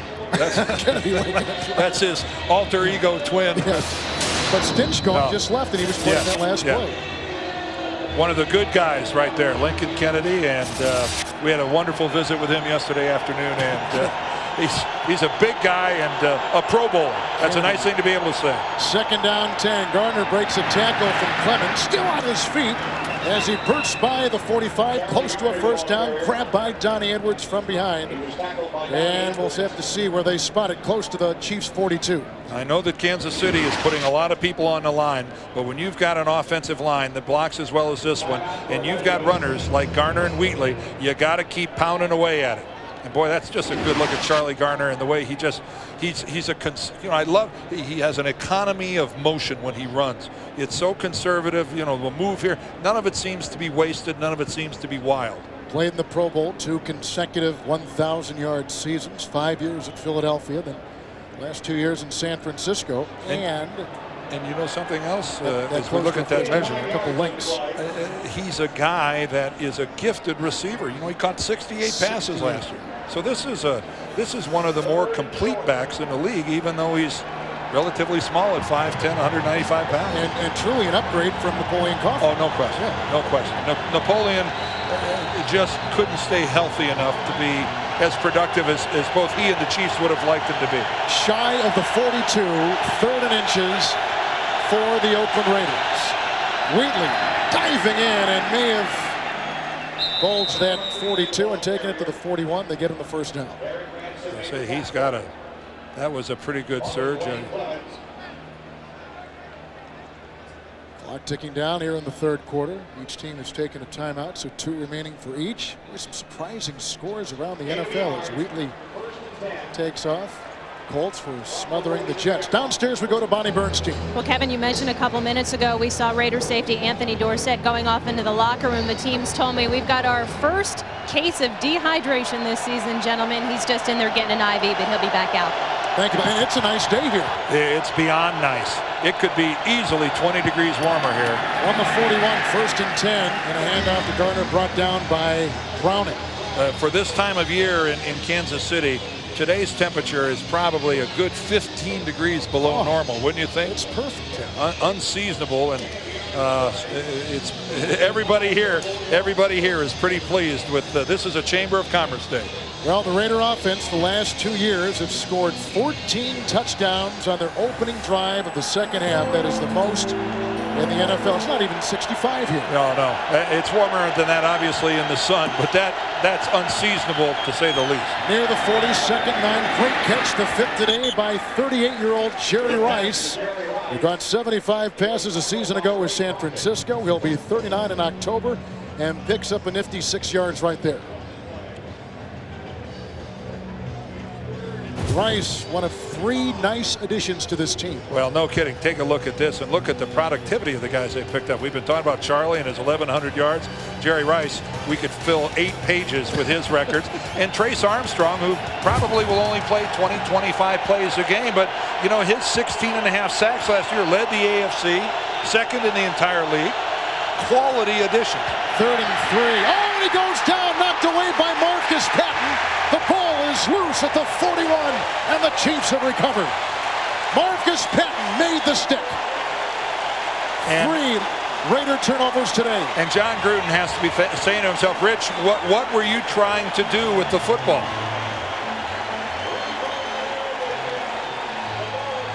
Again, the pressure up the middle. Gannon has been harried a lot today. There's Marcus Patton, number 53, untouched.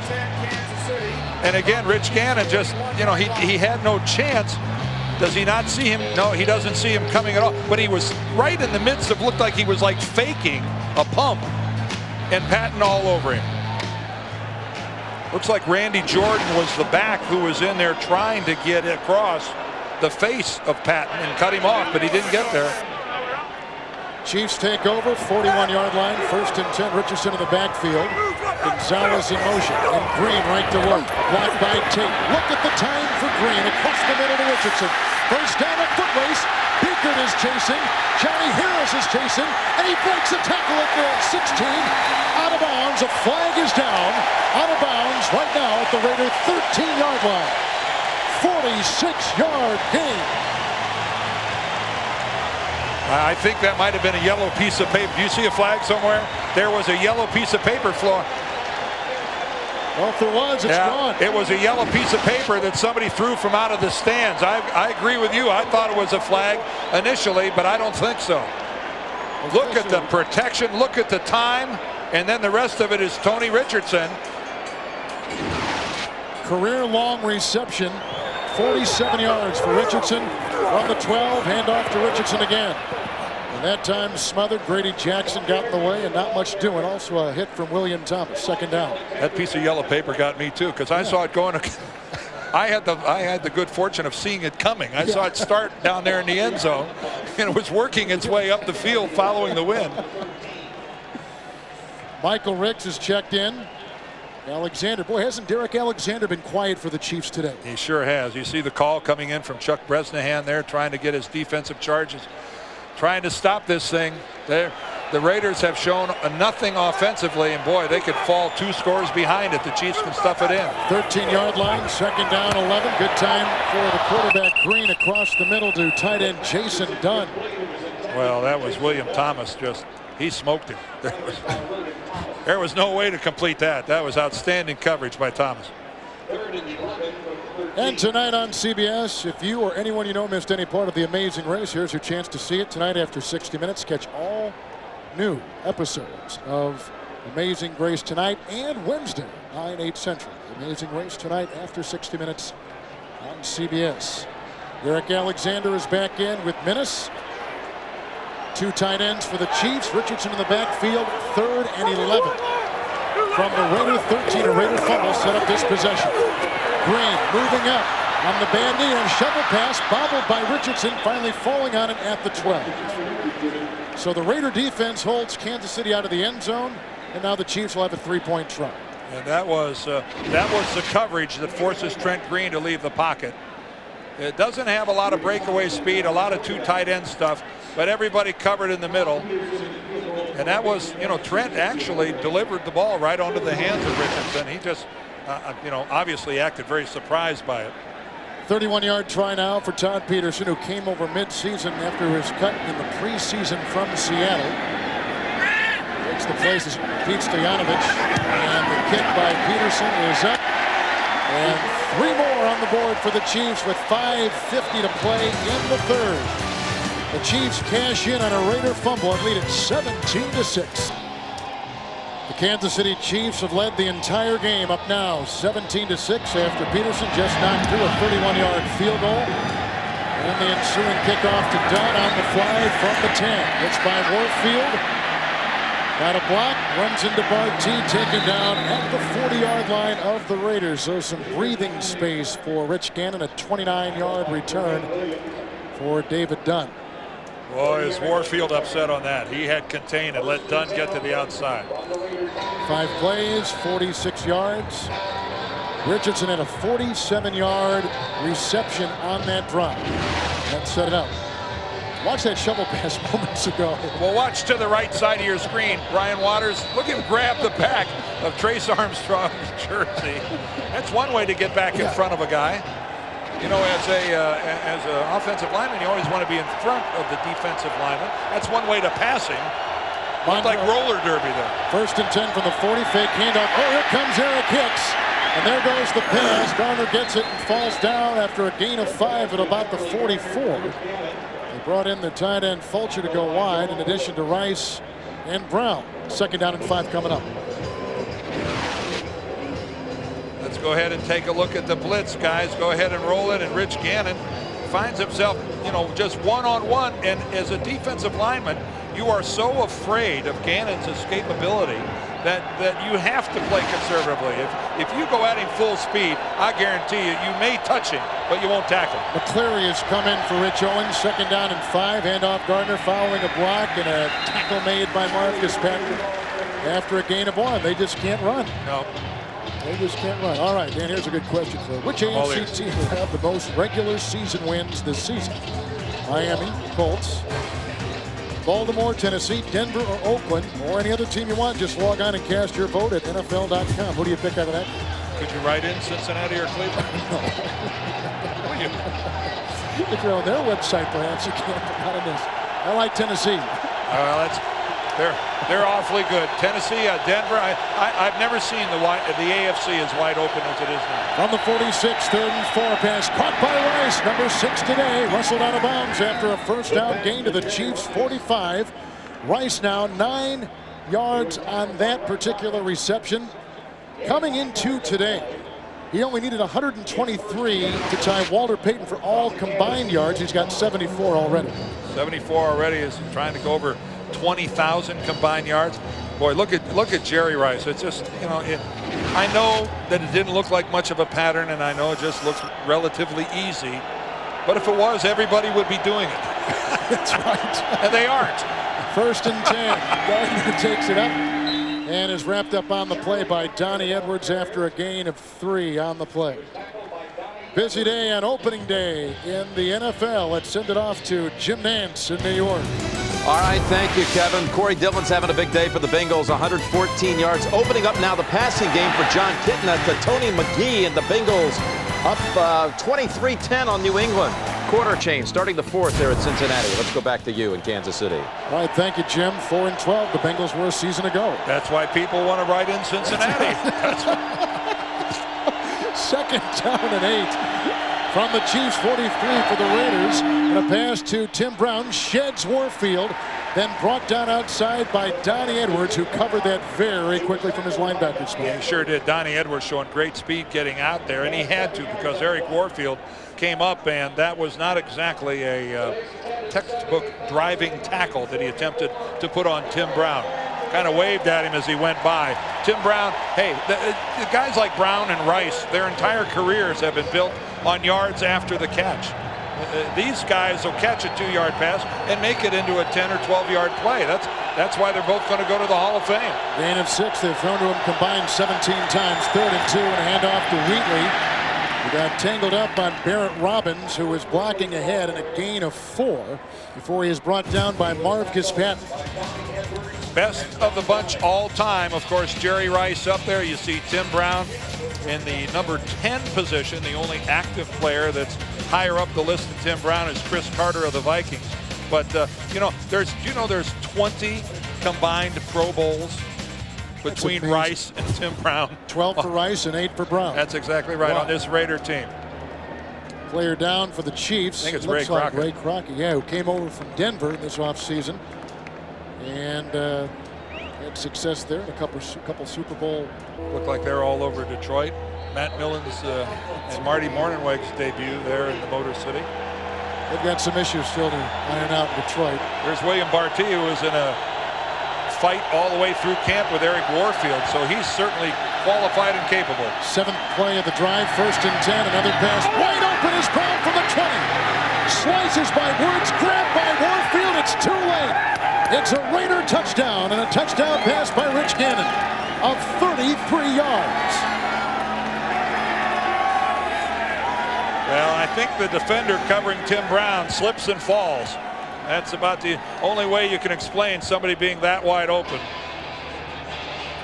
And I think it might have been our friend Eric Warfield again, who's started off a bad series by losing contain on the kickoff coverage. Missed the tackle on this drive. This is things were going pretty well for Eric right up to this drive. And of course the Raiders now going to go for 2. Gannon will have Ritchie along with Wheatley in the backfield as they go for the 2-point conversion. And the throw with Patton coming at him and Hicks coming at him, and Gannon may try to run it in. Ooh, did he get the ball across the pylon? Yes, he did. It's a 2-point conversion. Boy, what a play by Rich Gannon. Boy, the defender was frozen whether to stay in coverage or come up and defend the run. And again, Gannon's mobility provides points. The touchdown reception by Brown. 3rd touchback by Janikowski today. The Raiders to within 3 points. Well, let's go back and take a look at that touchdown. Here's Tim Brown. Here's Warfield. I said he slipped and fell. Watch this. He just fell. How about that move that Tim Brown puts on Eric Warfield, spins him in a 360 and sends him to the ground, and then it's just Tim Brown's open field ability. And again, here's a 2-point play by Rich Gannon. Now watch him here. When he breaks contain and gets outside, Greg Wesley's in no man's land. He finally decides to come up on Gannon, but again, Gannon eludes the tackle and gets the football across the pylon into the end zone. So with the Raiders back in business, let's see how Kansas City responds. Here comes Green, Brady Jackson right there, and a pass incomplete looking for Alexander. Crossing the middle, 3rd time they've thrown to Alexander today, no receptions. It looked like he was throwing to Marquez Pope. Marquez Pope was the closest guy to that ball, and if it had been just maybe a yard closer, that would have been an INT. 3 Raider turnovers today, and they only trail by 3 points. Not bad. Yep. Well, that successful 2-point conversion was huge, getting them within a field goal of tying it, and that's well, what a confidence booster now for the Raiders, who really feel, I'm sure, to themselves that they should be in the lead. 2nd and 10 from the 20. Richardson block. Here comes Priest Holmes. Great play by Greg Biekert, who fended off the block. 5-yard gain nonetheless by Holmes. Well, that's why Greg's been anchoring the middle of the Raider defense for a long, long time. You know, this kid came out of Colorado, and he's not the fastest linebacker in the league. He's certainly not the biggest, but he's just steady, solid, great leadership skills. And you know, he's been nursing hamstring problems and leg problems. But I'll tell you something, solid. That's the word that comes to mind when you describe Greg Biekert. From the 25, 3rd and 5. Never a Pro Bowler either. No, he's just solid. A pro. Here comes Biekert on the blitz. The pass outside Richardson, and the Raiders have stopped him with the hit by Torrey James. And William Thomas is saying Richardson was knocked out of bounds. He stayed on his feet. And where do they knock him out? We've got one official saying the 45, and then I think they've got him spotted.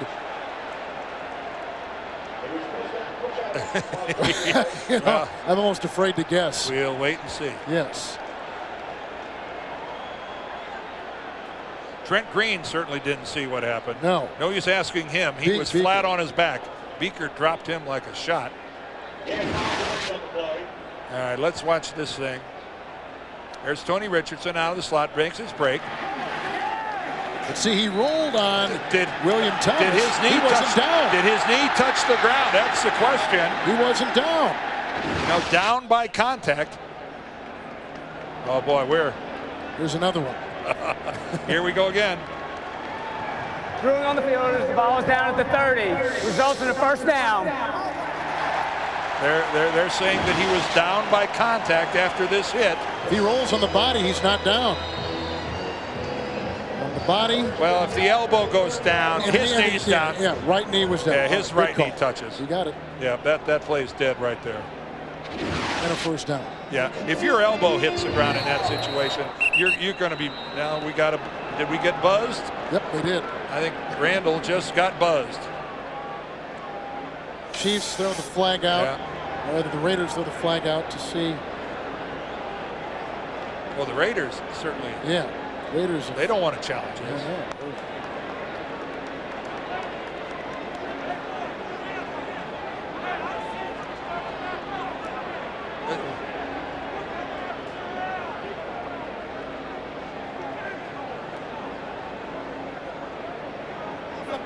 They're going to do something.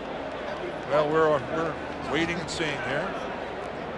Oakland is challenging the spot at the end of the run. I think he may have been short of the first down. Well, he said they're challenging. I think that's the problem. Yeah, they're going to challenge the spot. I think he's short of the first down. There's the 30. He's trying to get down. to 30. Well, you know what? Well, the Raiders, yes, you're right. The Raiders do want to challenge that. He's short of the first down. You're right. Now forward progress comes into play here now. Keep in mind that it's right where that collision takes place. Doesn't look like Tony Richardson's forward progress ever got him to the 30-yard line. Pretty good use of the challenge. However, they've only got 2 timeouts remaining, and if they lose, they'll have 1 timeout remaining with the entire fourth quarter to play. Yeah, if it wouldn't have given the Chiefs a first down, I'm sure that's a no-brainer. You don't challenge it. Again, the 30-yard line is the. I don't think he got it. No, it didn't. Again, the ruling on the field was the spot on the field was good enough for the first down. But we have seen so far that Randall Beasley, the referee, not afraid to overrule and contradict his officiating crew, who probably just met each other for the first time yesterday. So I'm sure it's not a case of offending a lifelong friend. By the way, you and I had the chance to talk. I don't. He could. Ron Baines is a former NFL referee, and he is on. He's retired now, but he is on this crew. The challenge by Oakland was by rule not a reviewable play. The play stands. 1st and 10. Oakland will not be charged a timeout.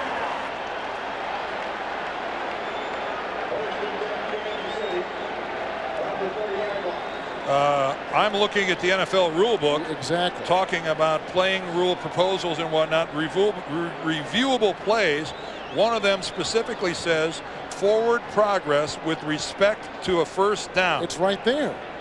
I am looking in the NFL rule book, and I'm wanting to know how that's not reviewable, because that certainly was forward progress, and it had to do with whether or not it was a first down. Unless I'm missing something. What if Gruden challenged the catcher or something aside from that? This is a bad call. This is wrong.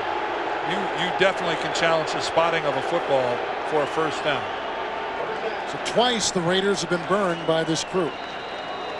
And again, I don't want to be piling on what's going on here, but you know, I've been wrong before, and I'm looking at the NFL rule book here. They buzzed him again. I'm reading the book, folks.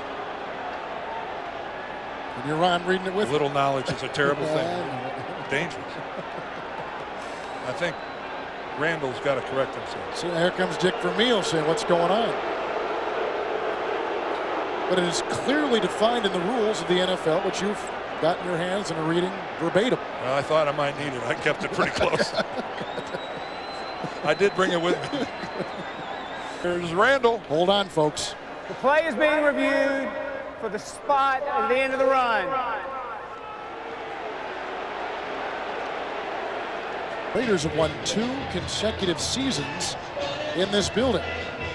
And 3 in a row overall. But they don't give the Chiefs a first down here. If he reverses it, wait till you hear this crowd. They will go nuts. After further review, the play stands. The end of the run is a 30-yard line. It's 1st and 10. Timeout is charged to Oakland. Well, Oakland is 0-2, and so are we. He didn't. His shadow didn't even get by the 30. Well, it's let alone him. Hey. But they called it what they called it.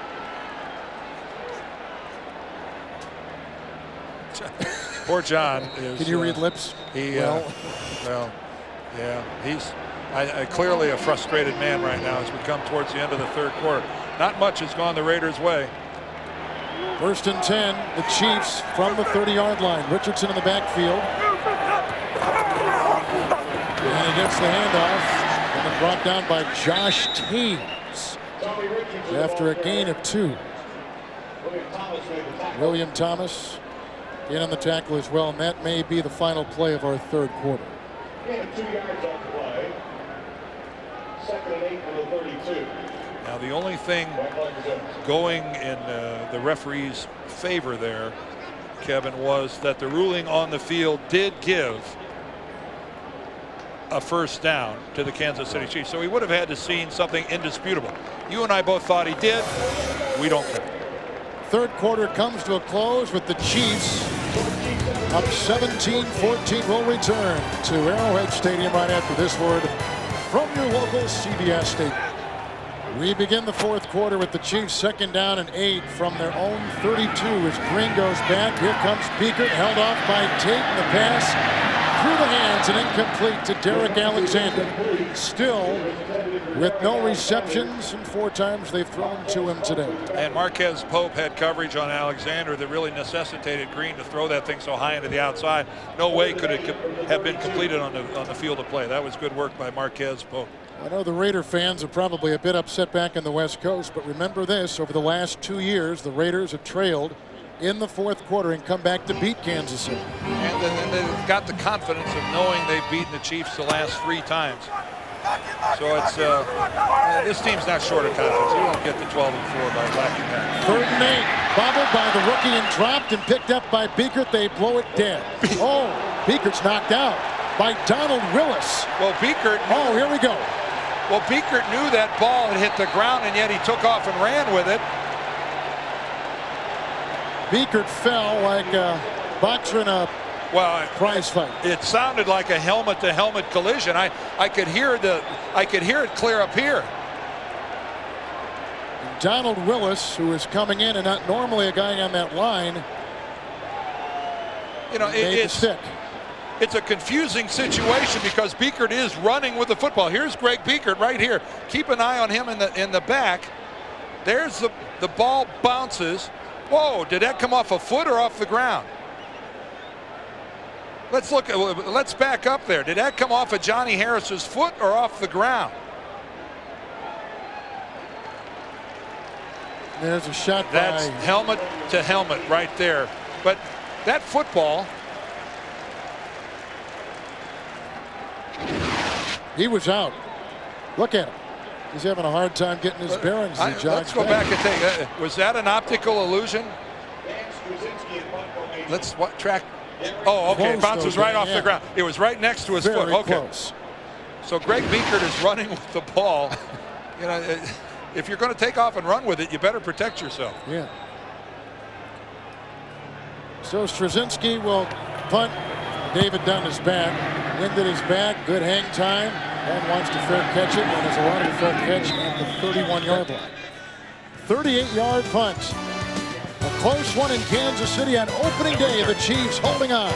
Moments ago, he's taken the place of that man, Marcus Spears. We'll get an update in a second from the 32-yard line. 1st and 10 for the Raiders. Gannon has hit 17 of his last 19. The handoff to Wheatley with a nice drive block by Barry Sims. A gain to the 37 and a gain of 5 on the play. Saturday, season premiere, Home Depot SEC football on CBS, the Tennessee Vols and the Florida Gators. Excitement begins with Tim Brando and Spencer Tillman on the Papa John's College Football Today. For more college football news, go to cbs.sportsline.com.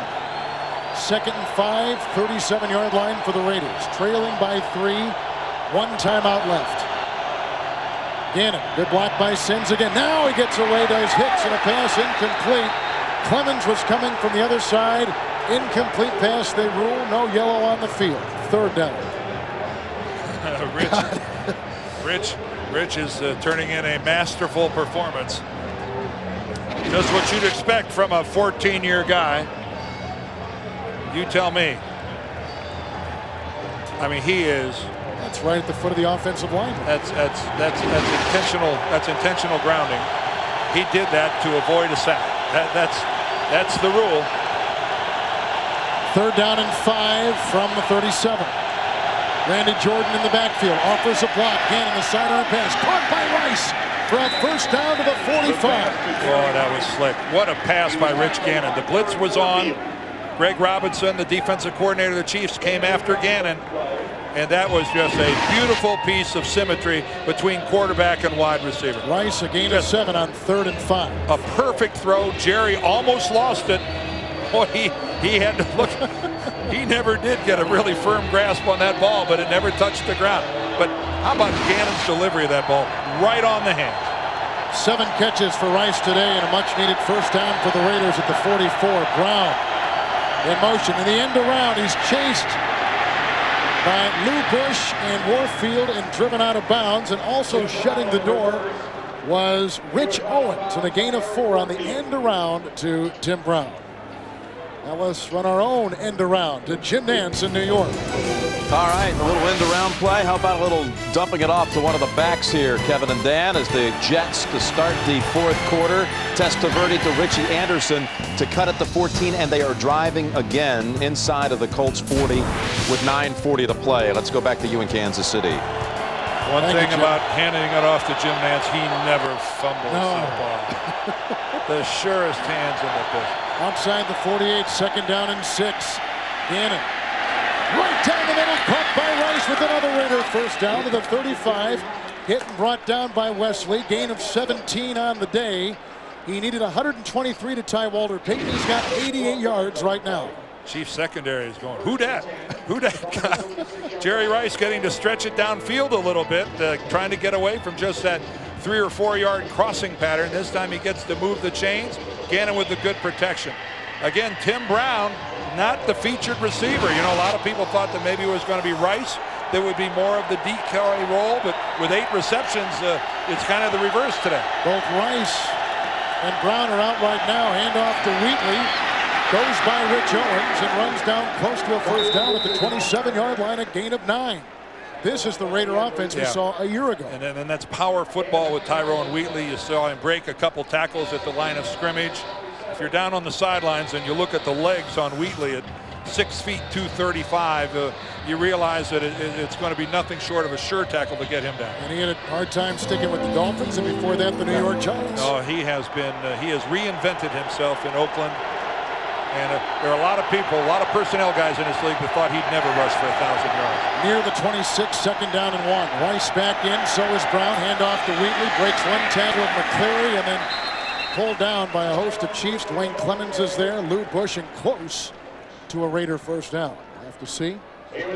Clock continues to tick. Raiders have 1 timeout. The Chiefs have 2. Yeah, Wheatley was driven backwards, and the forward progress gave Oakland the 1st down. He moves the change. They look much more smooth now than they did in the 1st half. Well, there's a lot of confidence, although right now they're not quite sure of their personnel package. Garner checks out. Rice is in with Brown. John Ritchie's in the game as well. And Randy Jordan is back there with him. 1st down and 10, 8th play of the drive. Began back at the 32, and they blow that dead. Yeah, well, Gannon tries to beat the play clock to call a timeout. We saw in the 1st half where he didn't get it, but they gave it to him anyway. And they're going to give him the timeout. They're going to give him the timeout here as well. Both teams with 1 timeout remaining. What else is going to go on in this game? Well, the Oakland Raiders are out of timeouts. 1st down and 10. Gannon just called one from the 26-yard line. Brown is in motion. Blocked by Wheatley in a pass over the head of the grasping tight end, Roland Williams. And a flag because he was complaining. Unless it's a late call on the Chiefs. Williams looked to be complaining. Well, he definitely was complaining, and there was contact in the secondary. But a late flag, certainly. Well, that was late, yes. And it's against Kansas City. Now the key here is holding rather than interference. Right. So this will just be 5 yards from the line of scrimmage, although it will be an automatic first down. One update, Tim Brown with the catch earlier. In fact, his touchdown reception, his 6th of the day, moving into 5th place all-time receiving in the NFL. Holding on the defense, 5 yards from the previous spot, automatic first down. Okay, let's take a look. That's Eric Warfield right there with his hand on the back. Rice. But then again, he's got his hand on the back of Rice, but it actually, you know, Jerome Woods was in there. He was the one that was actually having contact with Roland Williams. We're not sure which one was called. 1st and 10, 21-yard line. Wheatley again, grabbed by Hicks from behind, gain of 3 to the 18-yard line, setting up 2nd down and 7. We had talked earlier, remember when Rich Gannon got the timeout? We saw it in the first half where he didn't get it in time. Watch how close this is. Ubity comes up. He comes up with just as it's changing over to the double zeros. That one, you go ahead and give him the timeout. That was so close. But boy, he's shaving that mighty thin. And was that their last timeout? It was. They have none left. They challenged and they lost 1. 2nd down, 7. 9th play of the drive, 18-yard line of the Chiefs. Gannon, good block from Kennedy. Gannon again trying to get away, and he does get away from Ransom and fires down the sideline, incomplete for Tim Brown, who is covered by Ray Crockett. Gannon did everything, he had 9 lives on that play. Well, he might have had 9 seconds as well. This is a long time if you're in the secondary of the Kansas City Chiefs to have to cover. Gannon's going to end up all the way over here on the sidelines. All right, first he makes his read from the pocket. Nothing. He gets away. A fake there. And still, everybody in the Kansas City secondary is smothering their people. That doesn't get any better than that if you're wearing a red shirt and playing in the backfield. Upcoming 10th play of the drive. 3rd down and 7. Raiders at the Chiefs 18. Gannon, a block by Sims to the end zone for Rice. Oh, my Lord. Turn around, incomplete. Completely wide open. He didn't turn around, or turn the wrong way. Completely wide open. Watch this. Confusion in the secondary of the Chiefs. Jerry Rice left all alone. Now, he did turn around. I wonder if he lost it in the sun. I wonder if the sun's a factor there. Look at him. Well, you get Jerry Rice alone in the end zone and it's not a touchdown? Janikowski for the tie from 36 yards away, and it is good. And the Raiders have come back to tie. They've come back the last 2 years at Arrowhead to win. 9:35 to play. The Oakland Raiders have scored 11 unanswered points. Janikowski 3 field goals, and here is Jason Dunn of the Kansas City Chiefs, tackled by David Dunn of the Oakland Raiders. And both are done at the 35. And it looked like Hoyt Wilhelm kicked off. What a knuckleball they threw down there. Let's go back and again look at the drop pass by Jerry Rice. Look at the shadows, and I think he has to turn quickly, and right there he is looking directly into the sun. He is looking directly into the sun, and you can tell by the way the thing bounces off his fingers. He never even gets the palms of his hand onto the football.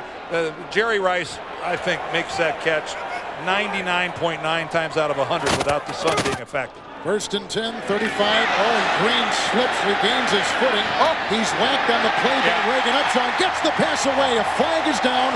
Gonzalez the catch. And the tackle is made by William Thomas. 15-yard gain, but a flag is down, and Green is woozing. Well, from up here, it looked like Upshaw hits him with his helmet. I will take a closer look at it, but that's old Randall is right on it, throwing a flag on that. You don't get a free shot at the quarterback like that.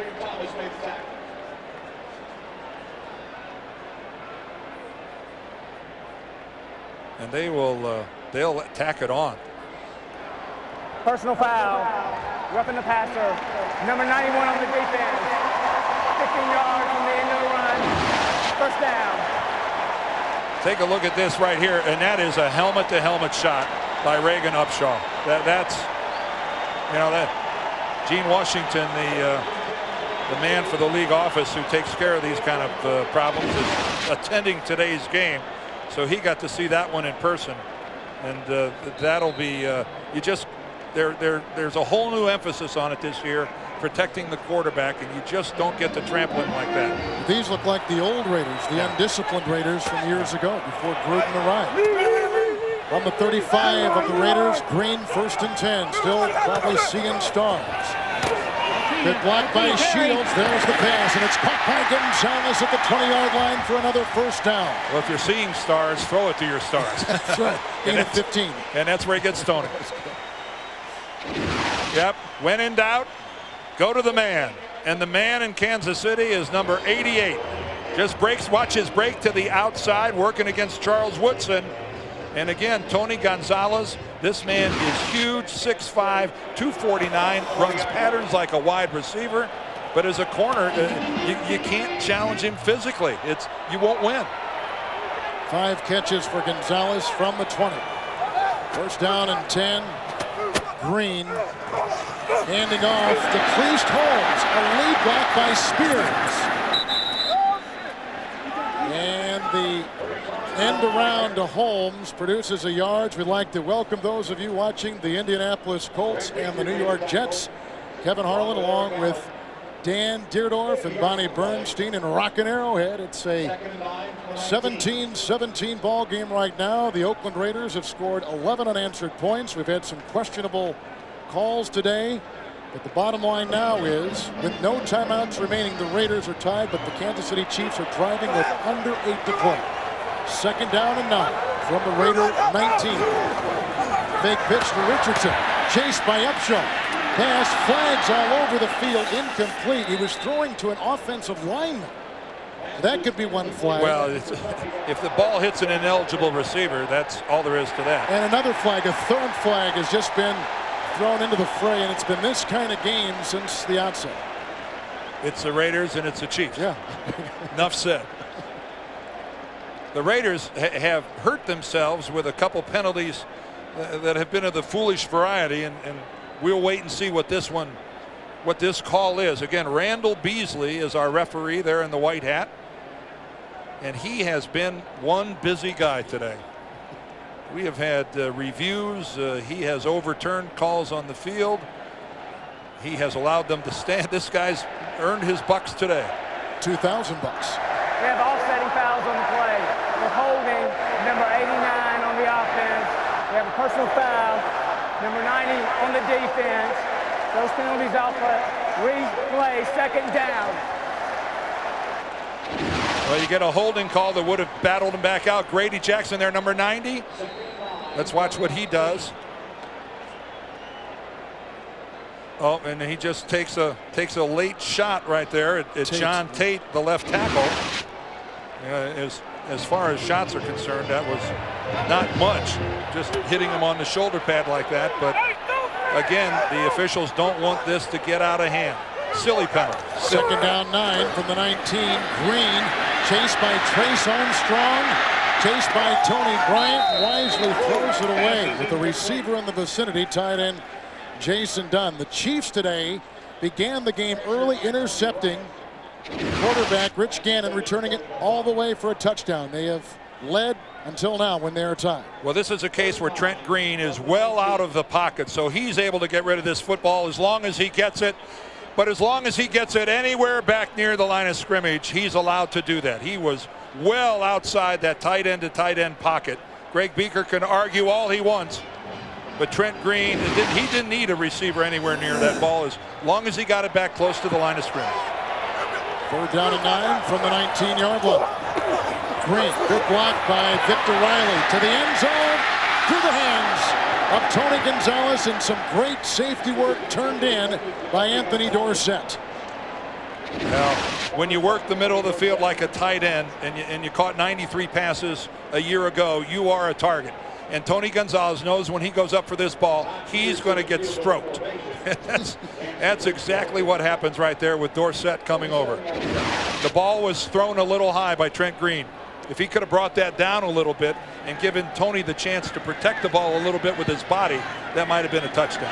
Raider defense will hold Kansas City out of the end zone, but here's a 37-yard try by Peterson. This is for the lead, and he misses. And we are still tied at 17. 2 straight years the Raiders have trailed into the 4th and 1. Will they do it again today?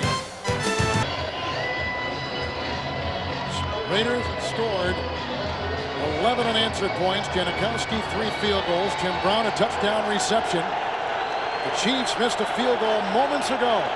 So now the Raiders begin it with no timeouts remaining at the 27. First down and 10 yards to go. Wheatley in the backfield. Rice is on the move, and the handoff goes to Wheatley and smothered for a loss on the play. Everybody came through there. Hicks and Dwayne Clemens into second down. Well, again, here's Todd Peterson and his chance to give the Kansas City Chiefs the lead, and he just hooks it about 3 feet wide of the left upright. And the second oldest coach in the league, even though he has seen this before, I think the reaction is still the same.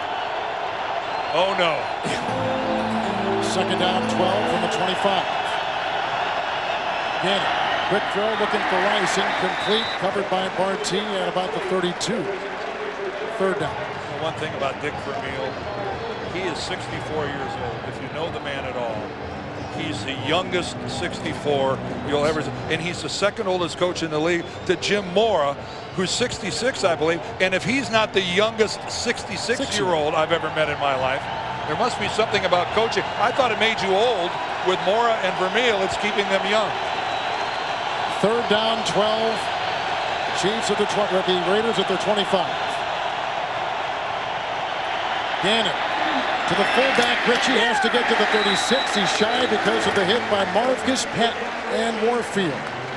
It's a gain of 10 on 3rd and 12, and the Raiders have to punt with 6.5 to play. And getting the game registered today for all levels of fantasy football, from novice to expert.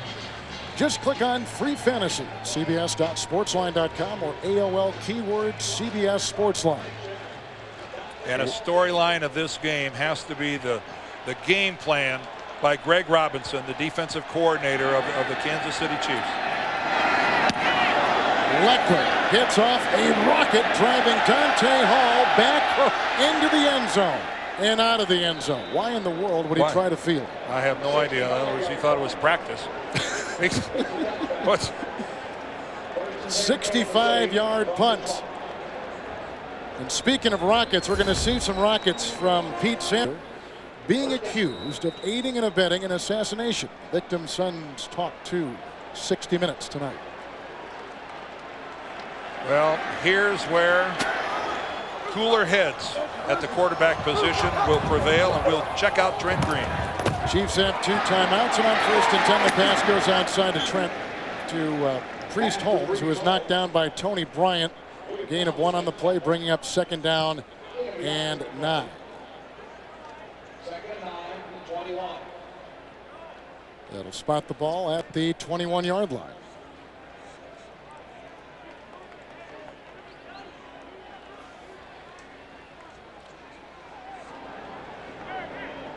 We welcome those of you watching the Pittsburgh Steelers and the Jacksonville Jaguars. We're in Kansas City at sold-out Arrowhead Stadium. 2nd down, 9, tied at 17. The Chiefs at their 21. Play clock at the second as Green steps away and fires down the middle, and it's almost picked off by Anthony Dorsett on a pass that was high and virtually uncatchable to Derek Alexander, who has not caught a pass all day. Yeah, but this isn't, you can't lay this off on Derek Alexander. He is so wide open. And somehow Trent Green allowed that football to get away from him. And boy, was Kansas City lucky, because that should have been caught by Anthony Dorsett. He got both hands on that football, and Trent Green just badly overthrew Derek Alexander. That would have been a first down. That would have moved the chains, and that would have made it really tough on the Raiders getting a possession. 3rd down, 9 from the 21 for the Chiefs. First time we've seen the shotgun today from Trent Green. Moves up nicely in the pocket, backed by Trace Armstrong. Pass is incomplete. Looking on the side for Gonzalez and the rookie Menace, both were in the vicinity. But Trace Armstrong, the ex-Dolphin, came and drilled Green. Well, when you take this much time, I mean, Trent Green is surveying the field for, geez, it looks like 6 or 7 seconds, and there's no way you're not going to get hit.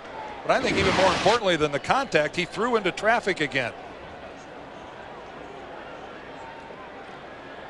Dan Straczynski will punt to David Dunn, who is back inside his own 35-yard line. Wynn will be at the back of Straczynski. The rush. Dunn will fair catch the ball at the 40-yard line for the Raiders. A 39-yard punt by Straczynski. You know, the really bad part about that drive is that of the 3 plays, 2 of them were incomplete passes. And you're stopping the clock against a team that doesn't have any timeouts. They really helped the Raiders out. So here come the Raiders with Rich Gannon, who at one time had completed 17 of 19 to get his team back in it. As you can see, we've had some very close games in 4 of the last 5. Raiders have won here 2 consecutive seasons, trailing going into the 4th quarter. Now they're tied with no timeouts remaining at their own 40, first down and 10. Rice is on the move. And Gannon right to work. Donnie Edwards is on the blitz. That ball is knocked away, and a flag is thrown as the coverage by Woods was there, and they're looking for the tight end, Roland Williams. Are they going to call face guarding against Jerome Woods? He had his back to the play and his arms in the air. Oh no, they're going to call holding.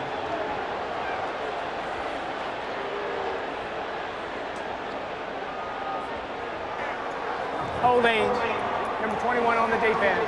5-yard penalty, automatic first down. 4th Kansas City penalty today. Well, let's take a peek at this. This had to happen very early on.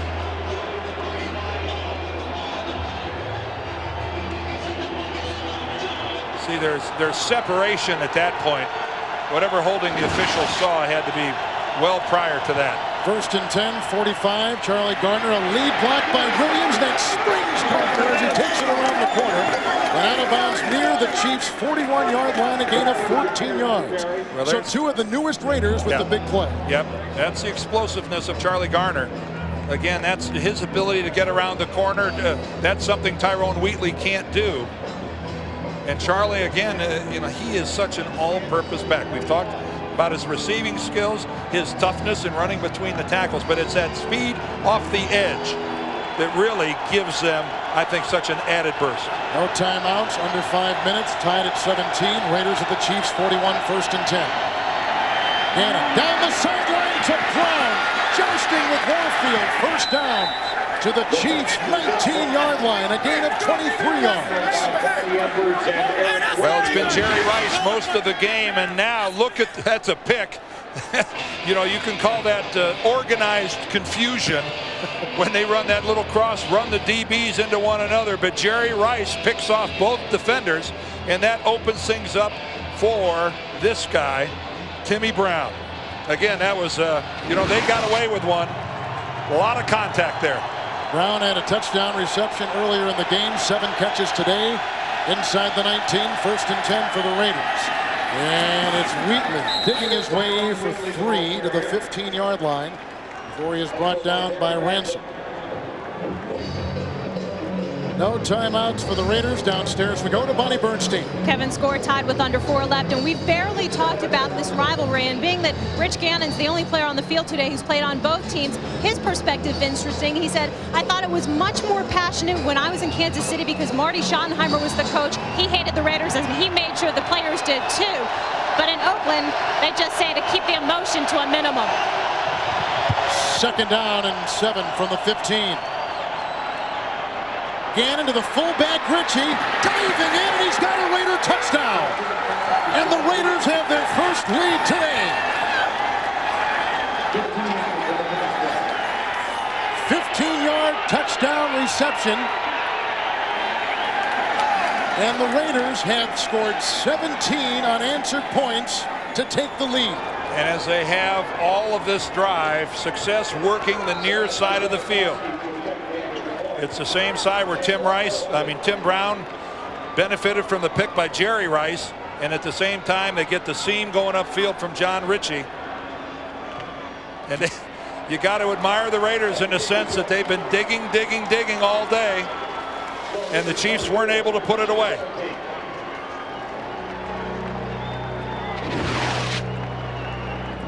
Coming right out at it, not really much of a play fake whatsoever, but somehow the Chiefs lose track of John Ritchie. I don't know if they were mesmerized by Jerry Rice and Tim Brown, but Ritchie, a very accomplished pass-catching fullback, left completely unattended by Kansas City's defense. So John Gruden loves what his fullback just did, and that is just the second receiving touchdown in the career of John Ritchie, as Rich Gannon has thrown 2 touchdown passes, one to Ritchie moments ago for 15 yards, and he's hit 9 different Raider receivers today. Yeah, and well, then isn't that really just a microcosm of Rich Gannon's career? Yeah. Spreads the football, improvises, moves out of the pocket in either direction, will take off and run it himself. But it is all about involving everybody in the game plan. In that time, the Chiefs just completely disregarded John Ritchie and paid for it. So Gannon 2 touchdown passes, 3 Janikowski field goals, and the Raiders lead it for the first time, 24-17. Well, that one barely even landed in the back of the end zone. Janikowski put it to that one. 4 touchbacks today. Woo.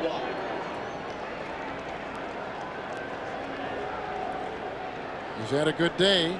He beat the Chiefs last season with his field goal and 25 seconds remaining in the game here. Well, now for Trent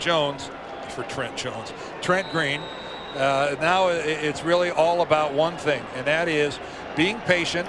You've got 3 minutes and 13 seconds. You need a touchdown. Don't try to do it on this first play or the second play. Work everybody. Tony Gonzalez is the guy. We'll work with an empty backfield, and we've got some movement by Michael Ricks, a reserve tight end. Trace Armstrong was jumping as well, and the pointing goes between the 2 players. 18 unanswered points now by the Raiders, who get that extra point, 24-17 Oakland. Prior to the snap, neutral zone violation, number 93 on the defense. Armstrong. 5-yard penalty, remains first down.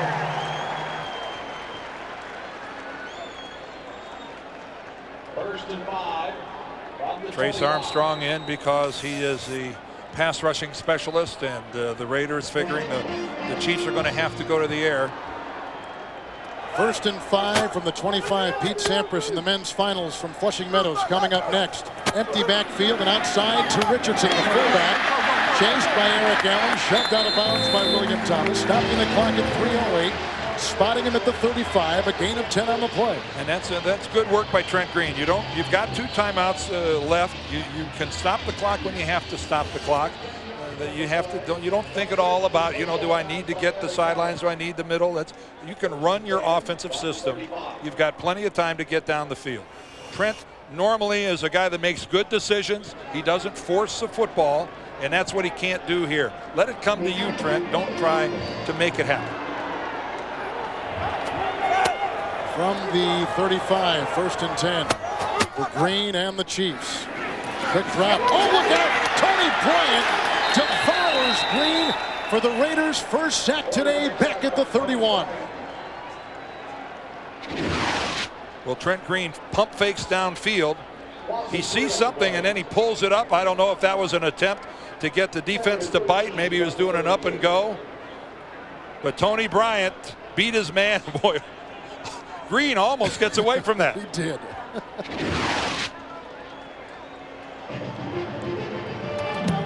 The Raiders lead in Kansas City 24-18, 17 rather, with 18 unanswered points in the game. Second down, 13 for Green. Curls across the way, and if it's caught, it is. It's ruled a catch. Michael Ricks, who used to be a wide receiver with the San Diego Chargers. 14-yard pickup and a Chiefs first down with 2:24 to play.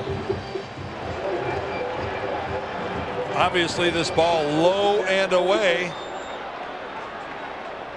some kind of catch. That was a great job of digging that thing out by Ricks. And again, the Chiefs are approaching midfield. But I got to tell you something right here. Their lack of speed at the wide receiver is really hurting them now. Before the 2-minute warning, there's the snap on 1st and 10. That's a good point. It goes outside to Ricks. And they get a first down to the 42-yard line. A gain of 12. And that's an awfully big cushion for a backup tight end again. Once again, Lowe's is improved. 18 unanswered points by the Raiders. 24-17 Oakland with their first lead. Kevin Harlan, Dan Dierdorf. 2-minute warning. Chiefs 2 timeouts. All I hope is that every game we do the rest of the year is just like this. We have had it all today. And Kansas City's putting together a good drive. They're being patient. Michael Ricks has been the star so far with a couple of big receptions. But again, they don't have blazing speed outside. Boy, they could use it here. 1st and 10 from the 42, going deep and almost picked off, incomplete. They were looking for the rookie Marvin Minnis at about the 10. That'll make it 2nd down. And 10 to go as Eric Allen was defending. Well, that's Marvin Snoop Minnis. You remember him, the great year he had at Florida State last year. Not able to get any separation, though, from Eric Allen. And even though Eric Allen is 35 years old and a 14-year veteran, he's been demonstrating it all day. He still has his A game. 2nd down and 10 from the Raider 42. 3 receivers deployed for Trent Green. Nicely in the pocket, throws a pass. Bobbled to Gonzalez, reel it in. They say out of bounds, juggling it, incomplete pass. Tough ball to catch anyway. Well, and their #1 draft choice, the Raiders' #1 draft choice, Derek Gibson, was on the inside. So he was forcing Green to really throw it over the top of him. It was really a nice pass by Trent Green. Gave Tony a chance. Even if he'd have fielded that cleanly on the first one rather than the bobble, I'm not so sure he could have got both feet down. It was awfully close. 3rd and 10, 1:46 to play in this 4th quarter. Raiders on top from the 42. Green right down the middle, incomplete. Aiming for Minnis, covered by Dorsett. Well, now you've got 4th and 10. Well, he was covered by Dorsett and Elijah Alexander, the linebacker, also from the inside. Trent really trying to thread this one in. And it's, again, no chance. Minnis was down on the ground. Well, it all comes down to this. Tonight on CBS, 60 Minutes, The Amazing Race, and the CBS Sunday night movie, The Patron Saint of Wine. If you're Trent Green, you know you got to try to find Tony Gonzalez somewhere. Timeout, 1 remaining now. He just burns his 2nd timeout. Probably a pretty good time to use it with 1:42 to play and a vital play coming up.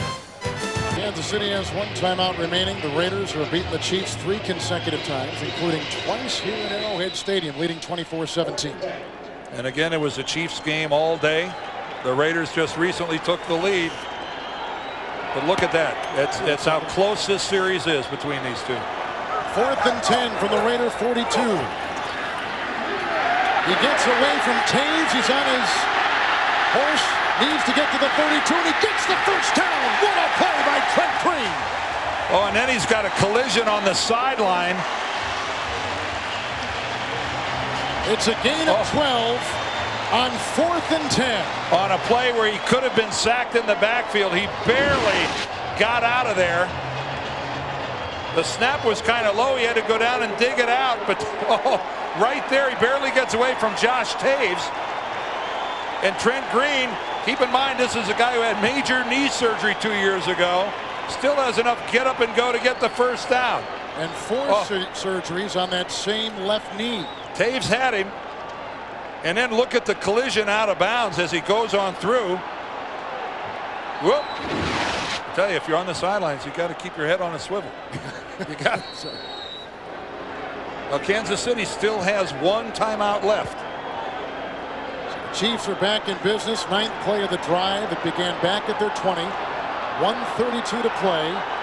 Timeout left, and at the Raider 30, they've got it 1st and 10. And now they burn their final timeout. Priest Holmes was late to get out on the field of the Hunt. That's just That's unforgivable. That one timeout remaining is. But if you looked at the statistics at halftime, it was all Oakland. They have been moving. They have not been the beneficiary, I'm sure, of what they think has been any favorable rulings by the officials. They think they've been jobbed. 1st and 10, no timeouts remaining for the Raider 30. Here comes the rush as Green throws wildly down the sideline, incomplete, looking for the double-teamed Derek Alexander. Talk about throwing off your heels. Wow. This looks like a jailbreak coming after Trent Green. Right up the middle. Take a look at this. They're not sparing anybody, and he has no chance. He doesn't have any look at where this ball is going, and he's lucky it was an incompletion. They don't have even Trace Armstrong in a three-point stance. He's like playing a linebacker and flying in. They took over at their 20, the Chiefs did, with 3:19 remaining. No timeouts. 2nd down 10. 1:27 to play in the game. Just don't abandon the middle of the field. It's still your friend. You got enough time. Down the sideline, Green. Oh, it's caught! Touchdown! That's Snoop. That's the rookie from Florida State. And the Chiefs are 1 point away from tying the game. Incredible!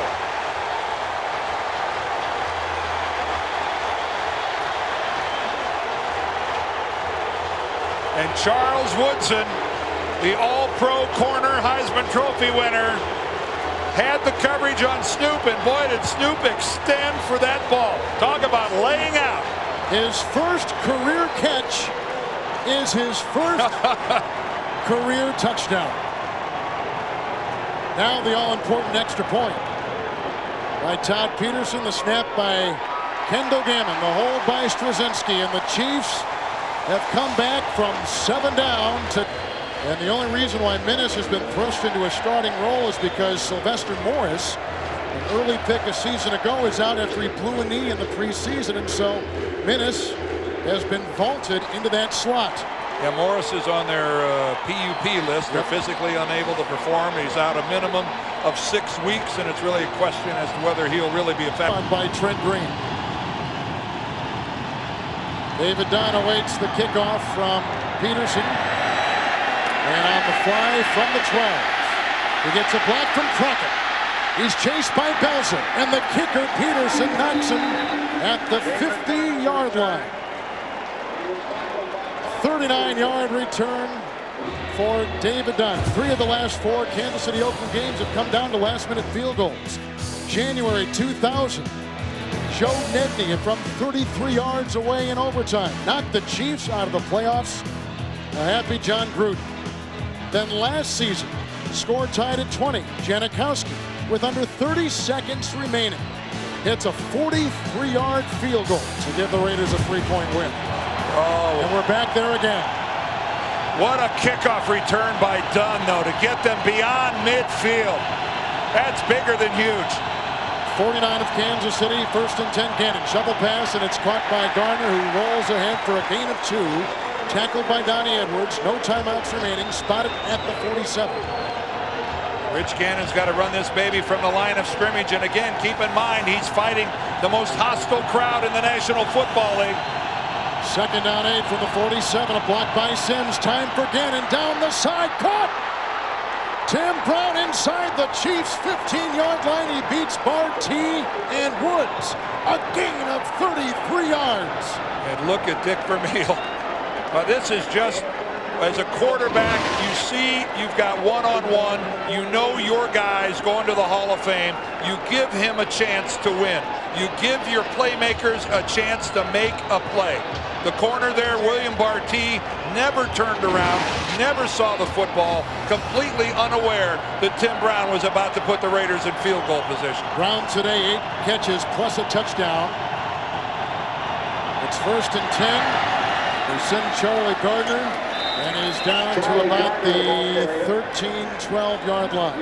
You see the clock, no timeouts remaining, and the excitement continues from Flushing Meadows. Hewitt against Sampras coming up next. I wonder if Sampras is a Raider fan. He might be watching this in the men's locker room getting ready, as Sebastian Janikowski is certainly getting ready. 2nd down and 9. Where's the football? I don't know. What? He put it down in a hurry, in a real in a real hurry. Good definition, Kevin. Yes, he put it down in a hurry. So here comes Sebastian Janikowski. He won the game for the Raiders a season ago, and Danny's kicked 3 field goals today. And they're kicking on 3rd down, giving themselves the added bonus. If something goes wrong here, they'll get another whack at it on 4th down. 31-yard try. The snap from Adam True, the hold by Shane Leckler, and the kick by Janikowski for the lead. Oh! Good, they say that good. Was close. Oh, was that close. And the Raiders have taken the lead with 15 seconds to play. The second time they have come from behind this afternoon. And that kickoff return by David Dunn. And look at this ball as it goes over the upright. Well, the officials are right underneath it. They're looking straight up, and they make the determination that it was inside the upright as it went beyond the crossbar. But woo, baby, that'll give you pause. And don't forget the 39-yard kickoff return by David Dunn, which had them starting at the Chiefs' 49. It was. They're going to look back at that. Frank Gans Jr., the special teams coach, and he's going to sit those 10 guys and his kicker down and say, how the heck could we have done that to ourselves by making it that easy? And how about Tim Brown's 33-yard reception as well? Surprised? Yeah, no. No, not by that. Nothing by Rice and Brown will surprise you anymore. And don't be surprised that Kansas City and Oakland fight to the finish once again. Well, Dick Vermeil, in his debut with the Kansas City Chiefs, I think has seen firsthand about the Chiefs and the Raiders and their rivalry. Dante Hall from the 12-yard line and running up and doused at the 33. Travian Smith gets him on the special teams for the Raiders. Hewitt and Sampras are ready, and Flushing Meadows will go there after a quick stop with Jim Nantz in our studios. The U.S. Open Men's Championship. That Sampras Agassi match earlier this week was absolutely scintillating. And I'm sure you'll see the same this afternoon between Leighton Hewitt and Pete Sampras. 33-yard line, Dan, 10 seconds remaining and no timeouts left. This has been some way to come out of the blocks for the 2001 season. This has been just a tremendous game to be a part of. This has been a lot of fun. 4 receivers. 1st and 10. Trent Green. Great time. And throws it deep and right to the hands of Wicks and intercepted by Charles Woodson, and that'll do it. The Raiders have beaten the Kansas City Chiefs 4 consecutive times and 3 in a row in Arrowhead Stadium. 2 interceptions of Green today. Raiders turned it over 3 times. What a wonderful way for NFL season 2001 to start. Now for Dan Dierdorf and Bonnie Bernstein. Kevin Harlan saying so long from Arrowhead, where the Raiders have won again, beating the Chiefs. Coming up next, the U.S. Open Men's Championship. Sampras against Hewitt, live from Flushing Meadow. You've been watching the NFL on CBS.